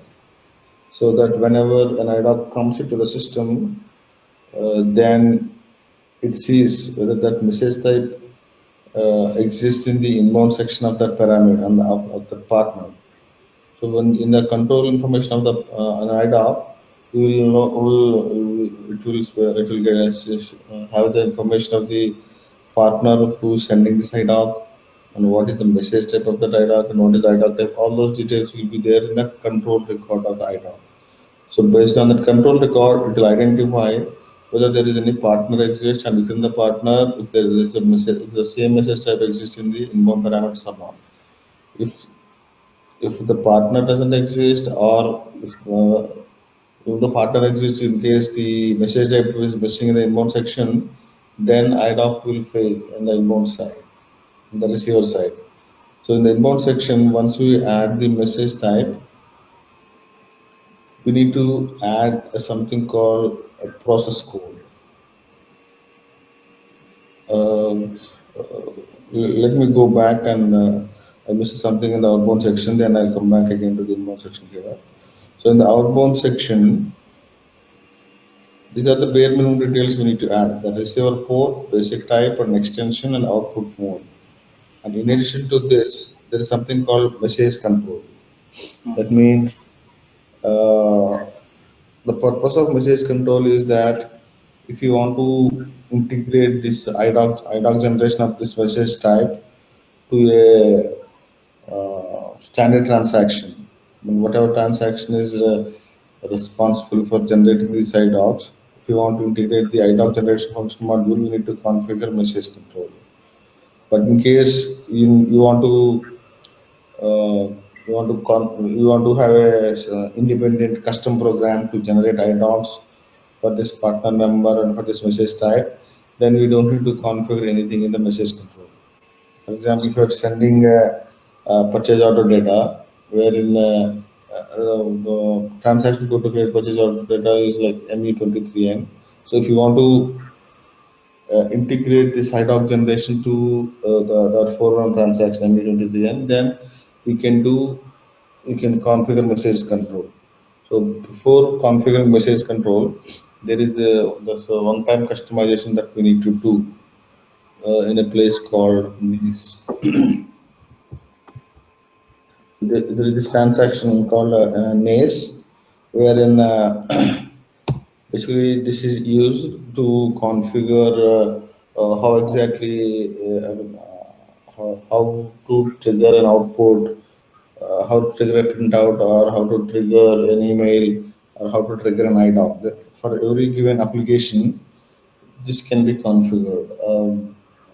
So one of the mediums of this configuration is EDI. That means if you want to integrate the IDoc generating function module to that corresponding program transaction, First, we have to do some customization here, and then we need to make use of the same customization in our partner profile setup. So before talking about this message control, let's talk about the NACE transaction. So once you are in NACE, all the available applications in the system are shown like this. So you need to identify for which, for example, in our case, if you want to integrate this IDoc generation of a IDoc generation the purchase order transaction, then we need to highlight that application EF. And for every application, there is the output types needs to be configured. Output types in the sense that output type tells us what kind of an output it is, whether it's a printout, or a fax, or an email, or an EDA transaction. So when you highlight this one of these applications and click on output types, there are different output types, and for each output type, we can configure various mediums. For example, if you highlight this, these are the various output types. This configuration, whatever we do here, it is not only meant for ALE docs, it is also used for different purposes. So we highlight one of any output type and you click the detail button. It shows on the detail button. Click on processing routines. It will show this kind of an detailed view of this output type. And here you see the medium. For this output type, what are the different mediums that are possible? These are the various available mediums for an output type. And these output types can be assigned to the document types. That means some of the output types might be required for a purchase order, and some of the output types might be required for purchase execution. Those are all part of material master related functional customization. So here what we need to know is for a given output type, for any given output type, we can configure these many mediums. Whatever you see in the drop down, all those mediums are possible. So one of the medium that you see here is EDI. That means we need to have a medium of type EDI, and for this, we need to specify what is the program, and within this program, what is the subroutine that contains the logic to create an IDoc. No, this is a standard program and this is a subroutine in that program. But if you want, you can have your own custom program name and subroutine in that custom program. But if you do that, the IDoc generation logic we need to write it ourselves. So this is how we need to configure NACE first. And once we configure that NACE, we need to come to the message control and specify here this application means the same application EF, for example, purchase orders. And here the message type means the label says message type, but this message type got nothing to do with this message type. Here message type means the output type. Within this application EF, whatever these are the different output types that are available. And maybe not all output types has the medium EDI. So here whatever output type that has a medium configured with, and that output type we need to specify here. Here the message type means the output type, available output types in the application. So within that application, whatever output type that has EDA medium configured with, so that is the output type we need to maintain here. And there is also something called process code. So process code is something with which the function module which generates the IDoc will be identified. So there are two different kinds of process codes.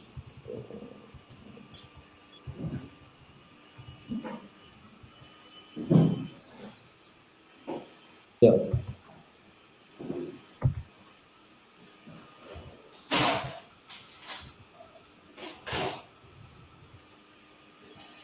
Yeah, process codes. There are basically it's a code, and this process code is linked to a function module. So that function module might be a standard function module or a custom function module. It's up to us. Yeah, if we want, we can also create a custom process code as well. So this process code we need to assign to the message type in the outbound side or to the message type on the inbound side, inbound section, so that the function module associated with this process code will be called during IDoc generation in case this process code is used on the outbound side. On the inbound side, using the process code is mandatory. So on the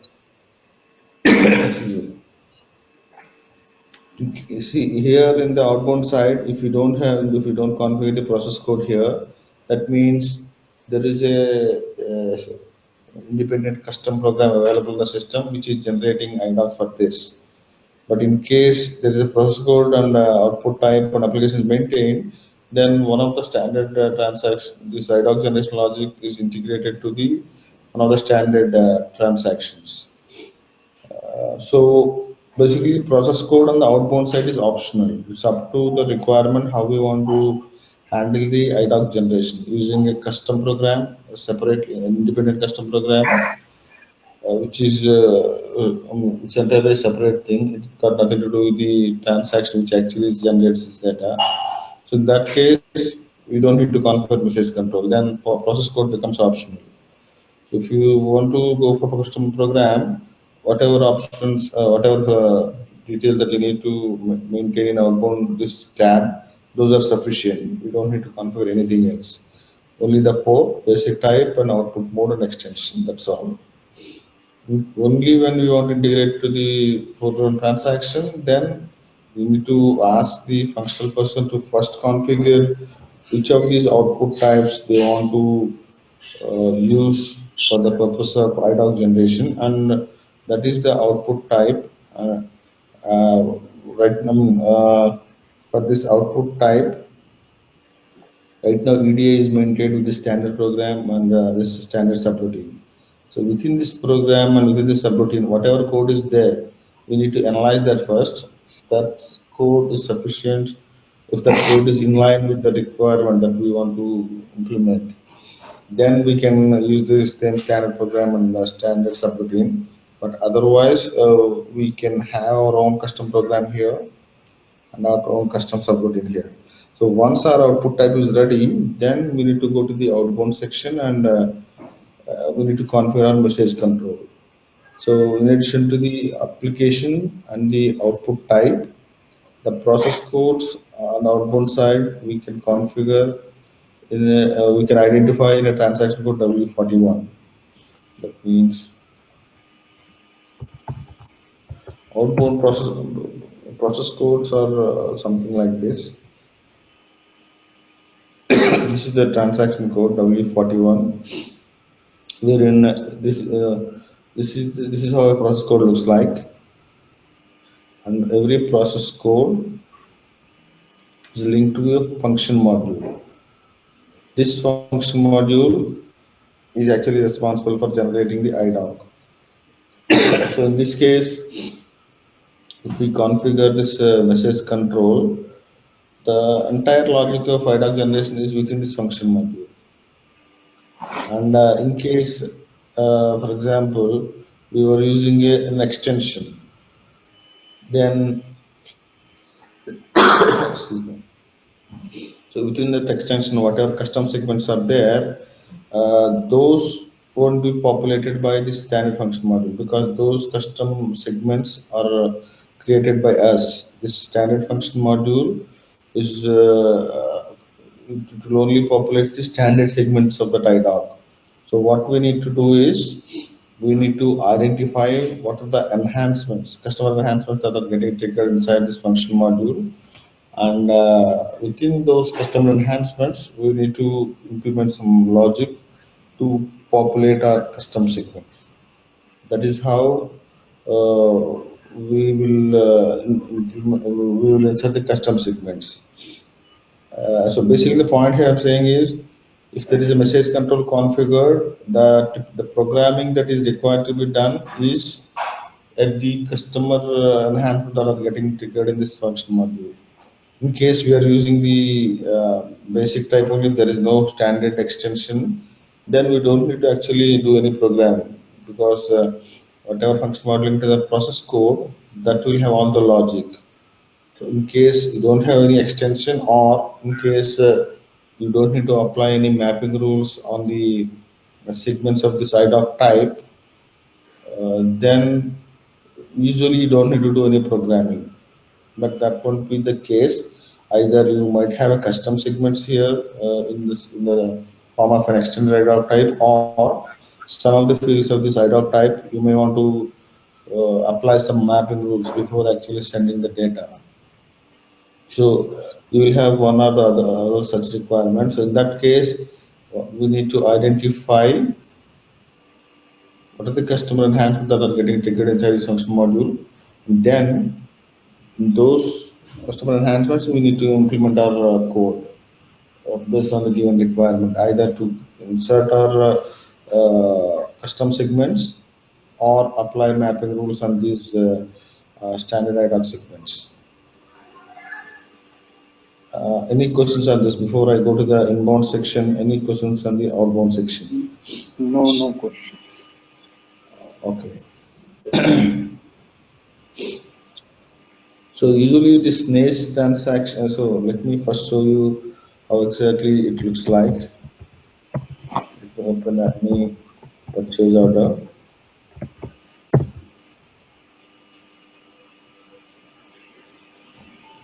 So whatever configuration we do in the NACE and message control section of the partner profile, uh, once that is ready, we can make use of that in the foreground transaction using a button called messages.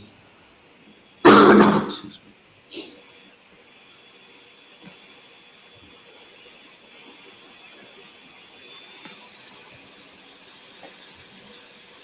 I'm just trying to open a purchase order here.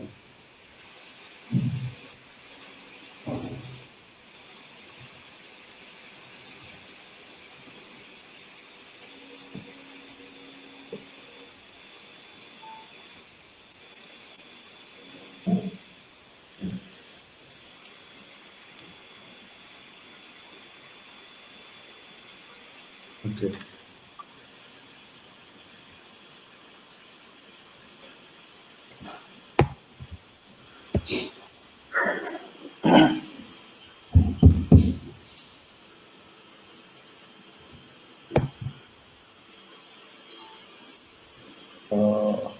Let me open it from the table.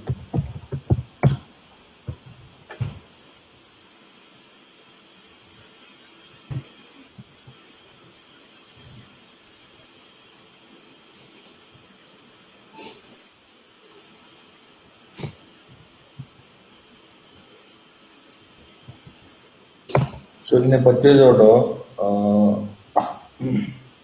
there is this button you see in the toolbar by label messages. So some in the other transactions, it's not exactly this same label. First, let me talk about this messages and then back to that. So once you go, let me go to chain mode.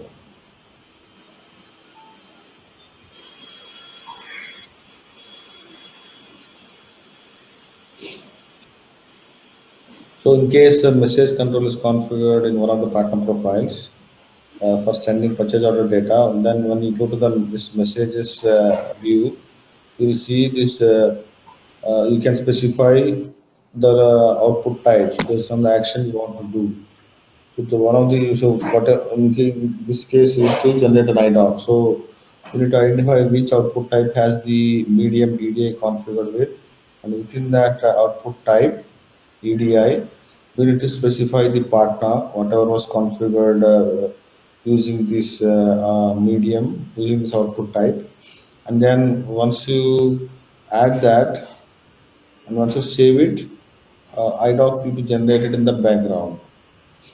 So whenever we want to send this IDoc to a different system, it could be intercompany transfer between within the organization, or it could be that this IDoc you want to send to a vendor system, because it's a purchase order. Obviously, purchase orders are created for a vendor. So if you want to send this to a vendor system, then the NACE configuration will be different. If you want to send to one of the other servers of the same organization, which is called an intercompany transfer, then it's going to be the partner profile here with partner function ls. Here, there are several partner functions. So similarly here, you see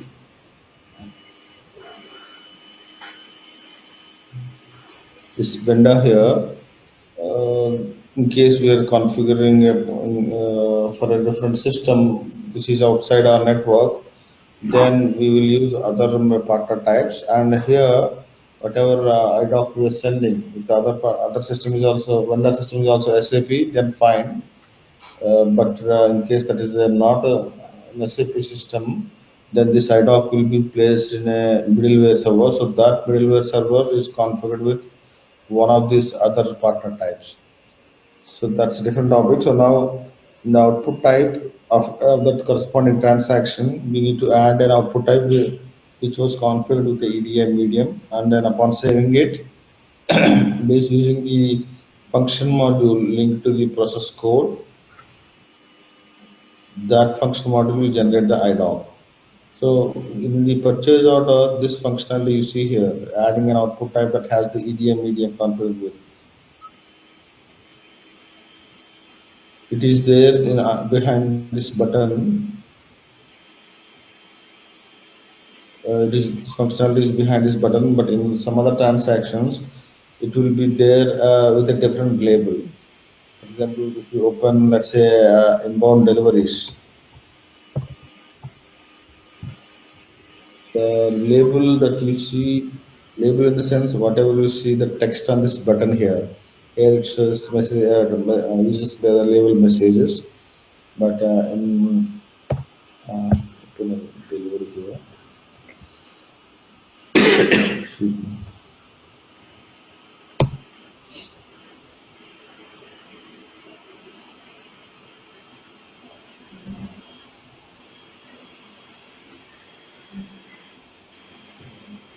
Here you see this option. The label here is delivery output. So basically regardless of what is the label this transaction is using, it is using the configuration that was maintained in NACE or the partner profile. If you want to send this delivery IDoc to some other system, then the background NACE setup and corresponding partner profile setup needs to be there. The reason why I'm showing you this, because we always do not look for a button or menu option with label messages. The functionality is embedded in one of these options. Either it could be the messages, or it could be delivery output. For purchase order, it is directly under the toolbar here, whereas for deliveries, it is under here. So you need to look for where it's not always under extras or on the toolbar. So you need to look for where exactly this NACE related setup is called. So basically, yeah, it's not the same label and the same place where this functionality is embedded with. So yeah, that is the relevance of the outbound side process code. Whereas on the inbound side, the process code is mandatory.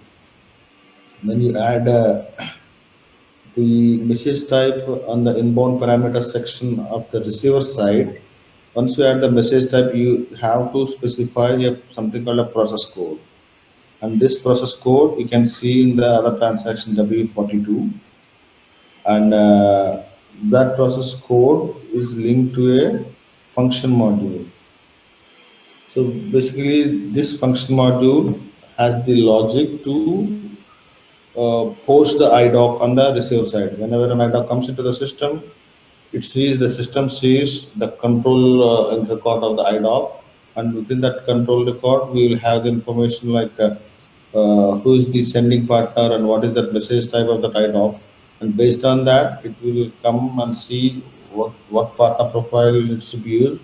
And within that partner profile, what is the process code and what is the function module linked to the process code. And within this function module, the logic typically contains three steps. One is at the beginning of this function module, it will call a customer enhancement. And if we have implemented the customer enhancement, it will be executed. Otherwise, it will go ahead with the second step. So this customer enhancement, what we will implement is some business rules. So that means in case the IDoc carries a field, for example, unit of measure as kilogram, as we discussed earlier. So if you want to use that, if you want to use a different value related to the kilogram, if you want to use a pound, then we need to write some code in that customer enhancement to convert, to map kilogram with pound. So what will happen is the IDoc still shows the unit of measure as kilogram, but the code, whatever gets triggered after this step, will use the modified value of pound. So that's how, even though basically, even though the actual code which actually triggers creates that object, be it a purchase order or material, that code, even though it uses the converted unit of measure, the IDoc still shows the value that was sent by the sending system. Reason is, once the IDoc is posted, let's say the material is created with unit of measure pound, but the IDoc will still show that it sends kilograms, so that you have a record that the sending system actually sent this, but because of a mapping rule, it was created with unit of measure pound. So the IDoc, we don't bother about, okay, material was created with this unit of measure, but the IDoc still shows a different unit of measure. It's fine because we need to have some record to show what was actually sent by the sender. So the first step of this one, the logic of this function module, in the first step, it will check if there is any customer enhancement implemented in the system. If it finds a customer enhancement, then it will be executed. And within that customer enhancement, we will actually uh, implement whatever business rules that were, whatever mapping rules that were defined in the functional specification. So the second step of this function module is to actually create that object. In case the IDoc is to generate create a purchase order, then we will call one of the standard function modules which actually creates the IDoc. Basically, it is basically data creation logic. The step two is data creation logic, and step three and the last step, again SAP will call a customer enhancement, so that in case in the second step wherein it actually creates the data, if there is some error occurred, or if you want to notify somebody whenever an error occurred, like on the sending side or on the receiving side, if you want to trigger an email or send some kind of an acknowledgement that this IDoc failed for some, if it is successfully posted, fine, we don't need to inform anybody. Sometimes even if it is successfully created, you may want to inform somebody that an IDoc we posted and a purchase order XYZ got created. So if you have such a requirement, then you need to do that at the in the customer enhancements that gets triggered at the end. So any function module that is linked to any process code, the code, regardless of how many thousands of lines code is there, broadly this is what it does. Step one, it sees uh, for a customer enhancement wherein we can apply our mapping rules and the inbound IDoc segments. And step two, it will actually create that object using the modified segments in case we implemented step one. Step three, it's like post-processing logic. Upon creating the posting the IDoc, whatever errors that gets that occurred, if you want to notify somebody on the sending system or the receiving system, you can implement that kind of logic and the customer enhancement that gets triggered at the end. So specifying process code on the inbound side is mandatory. In the inbound section, this is all we do. We add a message type, and we will link a process code to it. And in addition to that, only thing that we need to set up is this processing mode. In case the processing mode is set to trigger immediately, whatever function model linked to our process code, that will be called immediately. But in case this message type has a dependency in one of the other message type that is coming from the same sending system, then that means before posting this IDoc related to this message type, if there is a need to post something else, for example, we are receiving both material master IDocs and purchase order IDocs from the same sending system.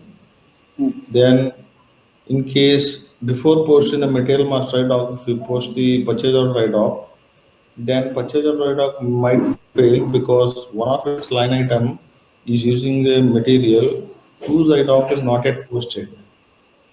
So before posting the material master IDoc, if you post the purchase order IDoc, what will happen is purchase order IDoc will fail because whatever material that is there in the line item segment, that material doesn't exist in the system yet because the material master IDoc is not yet processed, not yet posted. So in case we have such a dependency, that means whatever message type we are configuring in the inbound section, if that message type has a dependency in one of the other message types of the same sending partner, then we need to set up our processing mode using this first option, trigger by background program. So what it does is there is a standard program available, and to use that standard program there is a one-time customization that we need to do. So within that customization we will specify the order of the message type. So within the packet of inbound packet of IDocs that are coming into the system, within that packet of IDocs we might have IDocs related to one message type, material master message type, and all and message types, IDocs related to message type for purchase orders as well. So within that packet of IDocs, what message type IDocs needs to be posted first and what message type of IDocs needs to be posted later. So this sequencing, this order of posting, we will define in that customization. And once we have set up that customization, the standard program, whatever is there, that standard program needs to be scheduled to run in background, say once in every 10 minutes. So that what will happen is that background program will see that one-time customization, and based on the order defined in that customization, it will first post the material master docs using the function module in this source code, and then it will go to the second message type docs. So basically, this entire concept is called something called serialization, wherein it is one of our topics. Once we reach that topic, then I will show you what exactly is the background program name and what is the required customization that needs to be set up. Excuse me, so that there won't be any failures because technically, logically, there is nothing wrong with the purchase order IDoc. It's just that the material master IDoc is not yet posted. Because of that reason, purchase order IDoc has failed because it is using the material in the line item segment, which was also sent by the sender, but it's just not posted in the inbound side. So to define that kind of, whenever we have a scenario to define that kind of order in which the monodocs is to be posted, then we will choose for the this processing mode triggered by background program. If there is no such dependency, then we can always set up with the trigger immediately option. So when we talk about the topic called serialization, I'll let you know about the details of this processing option. But in the inbound side, this is all we do: the process code and the processing module, processing mode, and the message type. So compared to the outbound side details, the setup in the outbound side is uh, less complicated. It's just that process code and the function module that gets linked to the process code. So this inbound section details will maintain on the receiving side only, not on the excuse me. Any questions at this point about the inbound section or the outbound section? No. Okay. So just to summarize, so After there is taking one example means it will be more clear for me. yeah. So we have these many steps.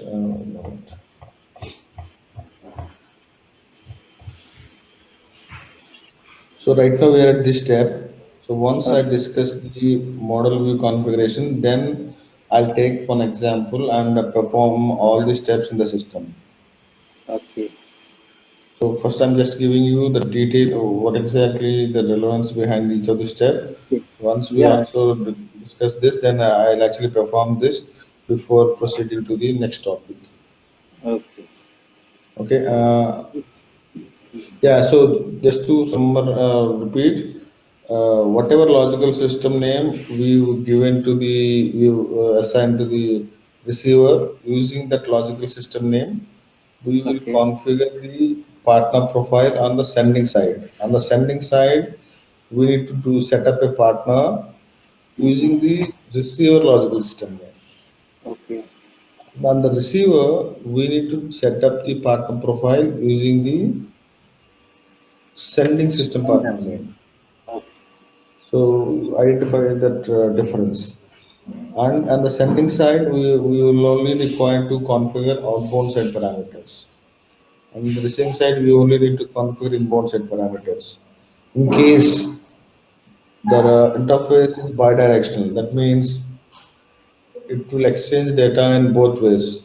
Uh, Sending system will send the data, and receiving system also send back some other data. Then within that partner profile, you will see entries in both inbound section and outbound section as well. So it doesn't mean that on the sending side you only will have to maintain outbound parameters, or on the receiving side you only need to maintain on the inbound parameters.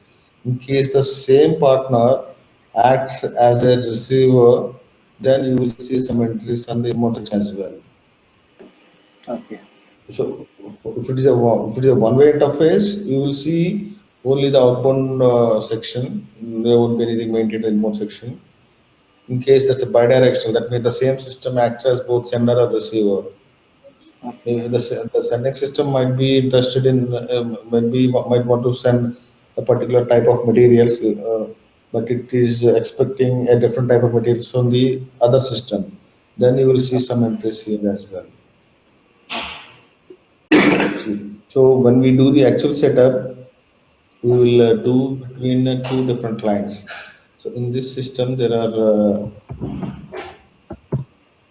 these many clients available. Okay. So right now I am logged into client 800, and we treat client 800 as a sending system and client 810 as a receiving system. Okay. So usually you're going to do this ALE setup in the actual requirements is between two systems. But regardless of whether you are doing this between two systems or two clients of the same system, whatever setup that needs to be done is the same. There is no difference in there. It's just that the because the data in SAP is client dependent. Once we generate an IDoc in client 810, for example, client 810 there is a material number 123 exists, which doesn't exist in 810. So once we do the setup and did the programming and generate IDoc for a material 123, that should be posted in 810, and upon posting it, that material should be available in client 810 as well. If you can achieve that, it's the same process you will do for sending data between one system to other system. It could be another system of another landscape, or within the same landscape, it could be between development or to quality or quality to development. It basically doesn't matter. When we do the setup, there is nowhere we specify which landscape this system belongs to. For them, technically speaking, it's two different systems. That's all. Okay. So tomorrow I'll start with the model. There's something called a model view setup, which is also required to generate the IDoc. So tomorrow I'll start with this topic, and then we'll continue from there. Okay. Harry, I Yeah. want to one question. Uh, Mhm. is Ali IDoc available in S4 HANA also? Yes, it is. I mean, it's a data exchange technology. Uh-huh. So, if you want to, I mean, if you want to send data to a different system, it is one of the available mechanisms. In HANA-based systems, I mean, not only HANA.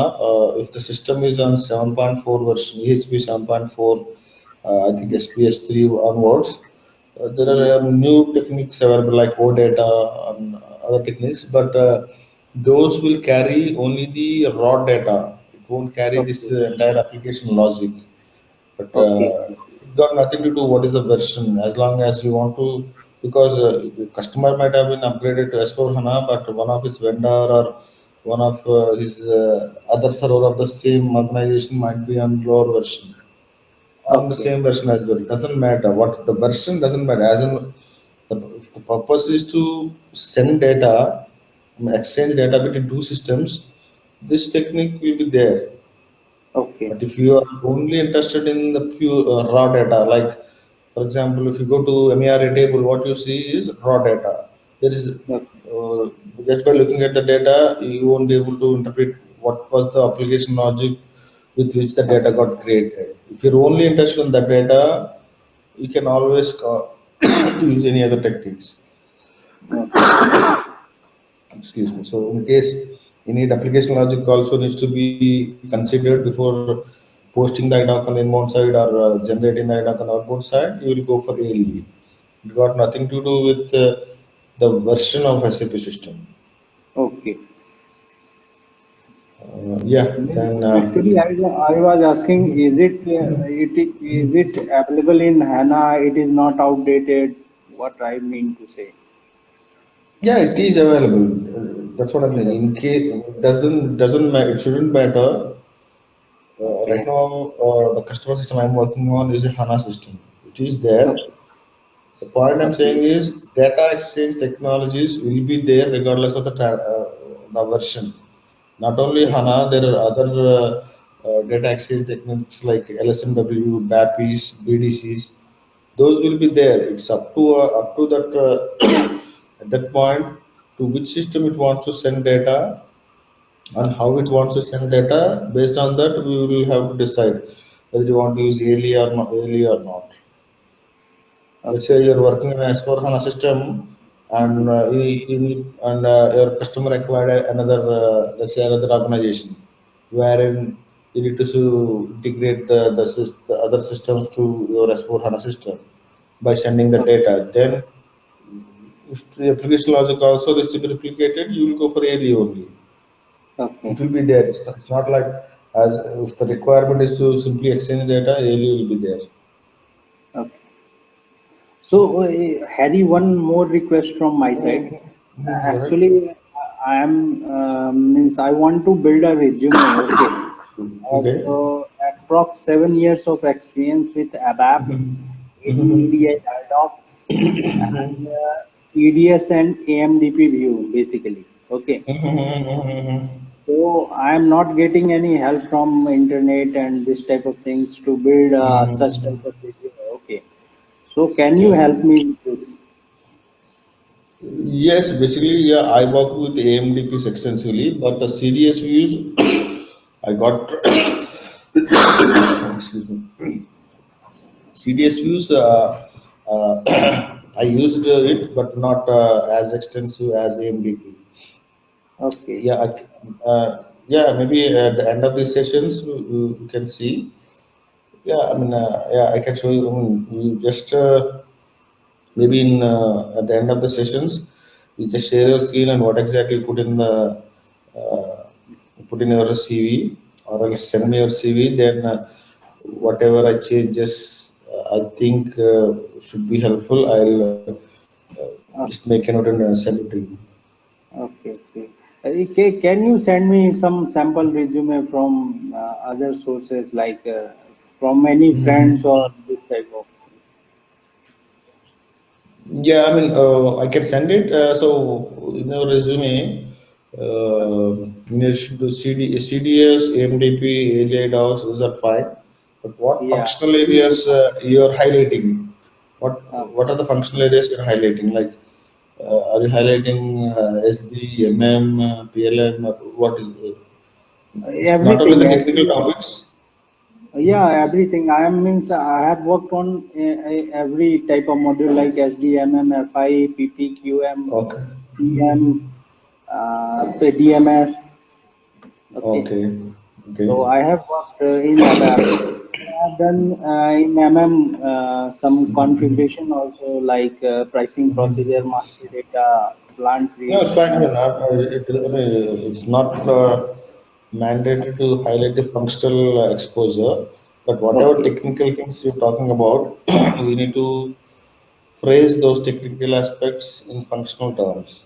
For example, Okay. you say you created a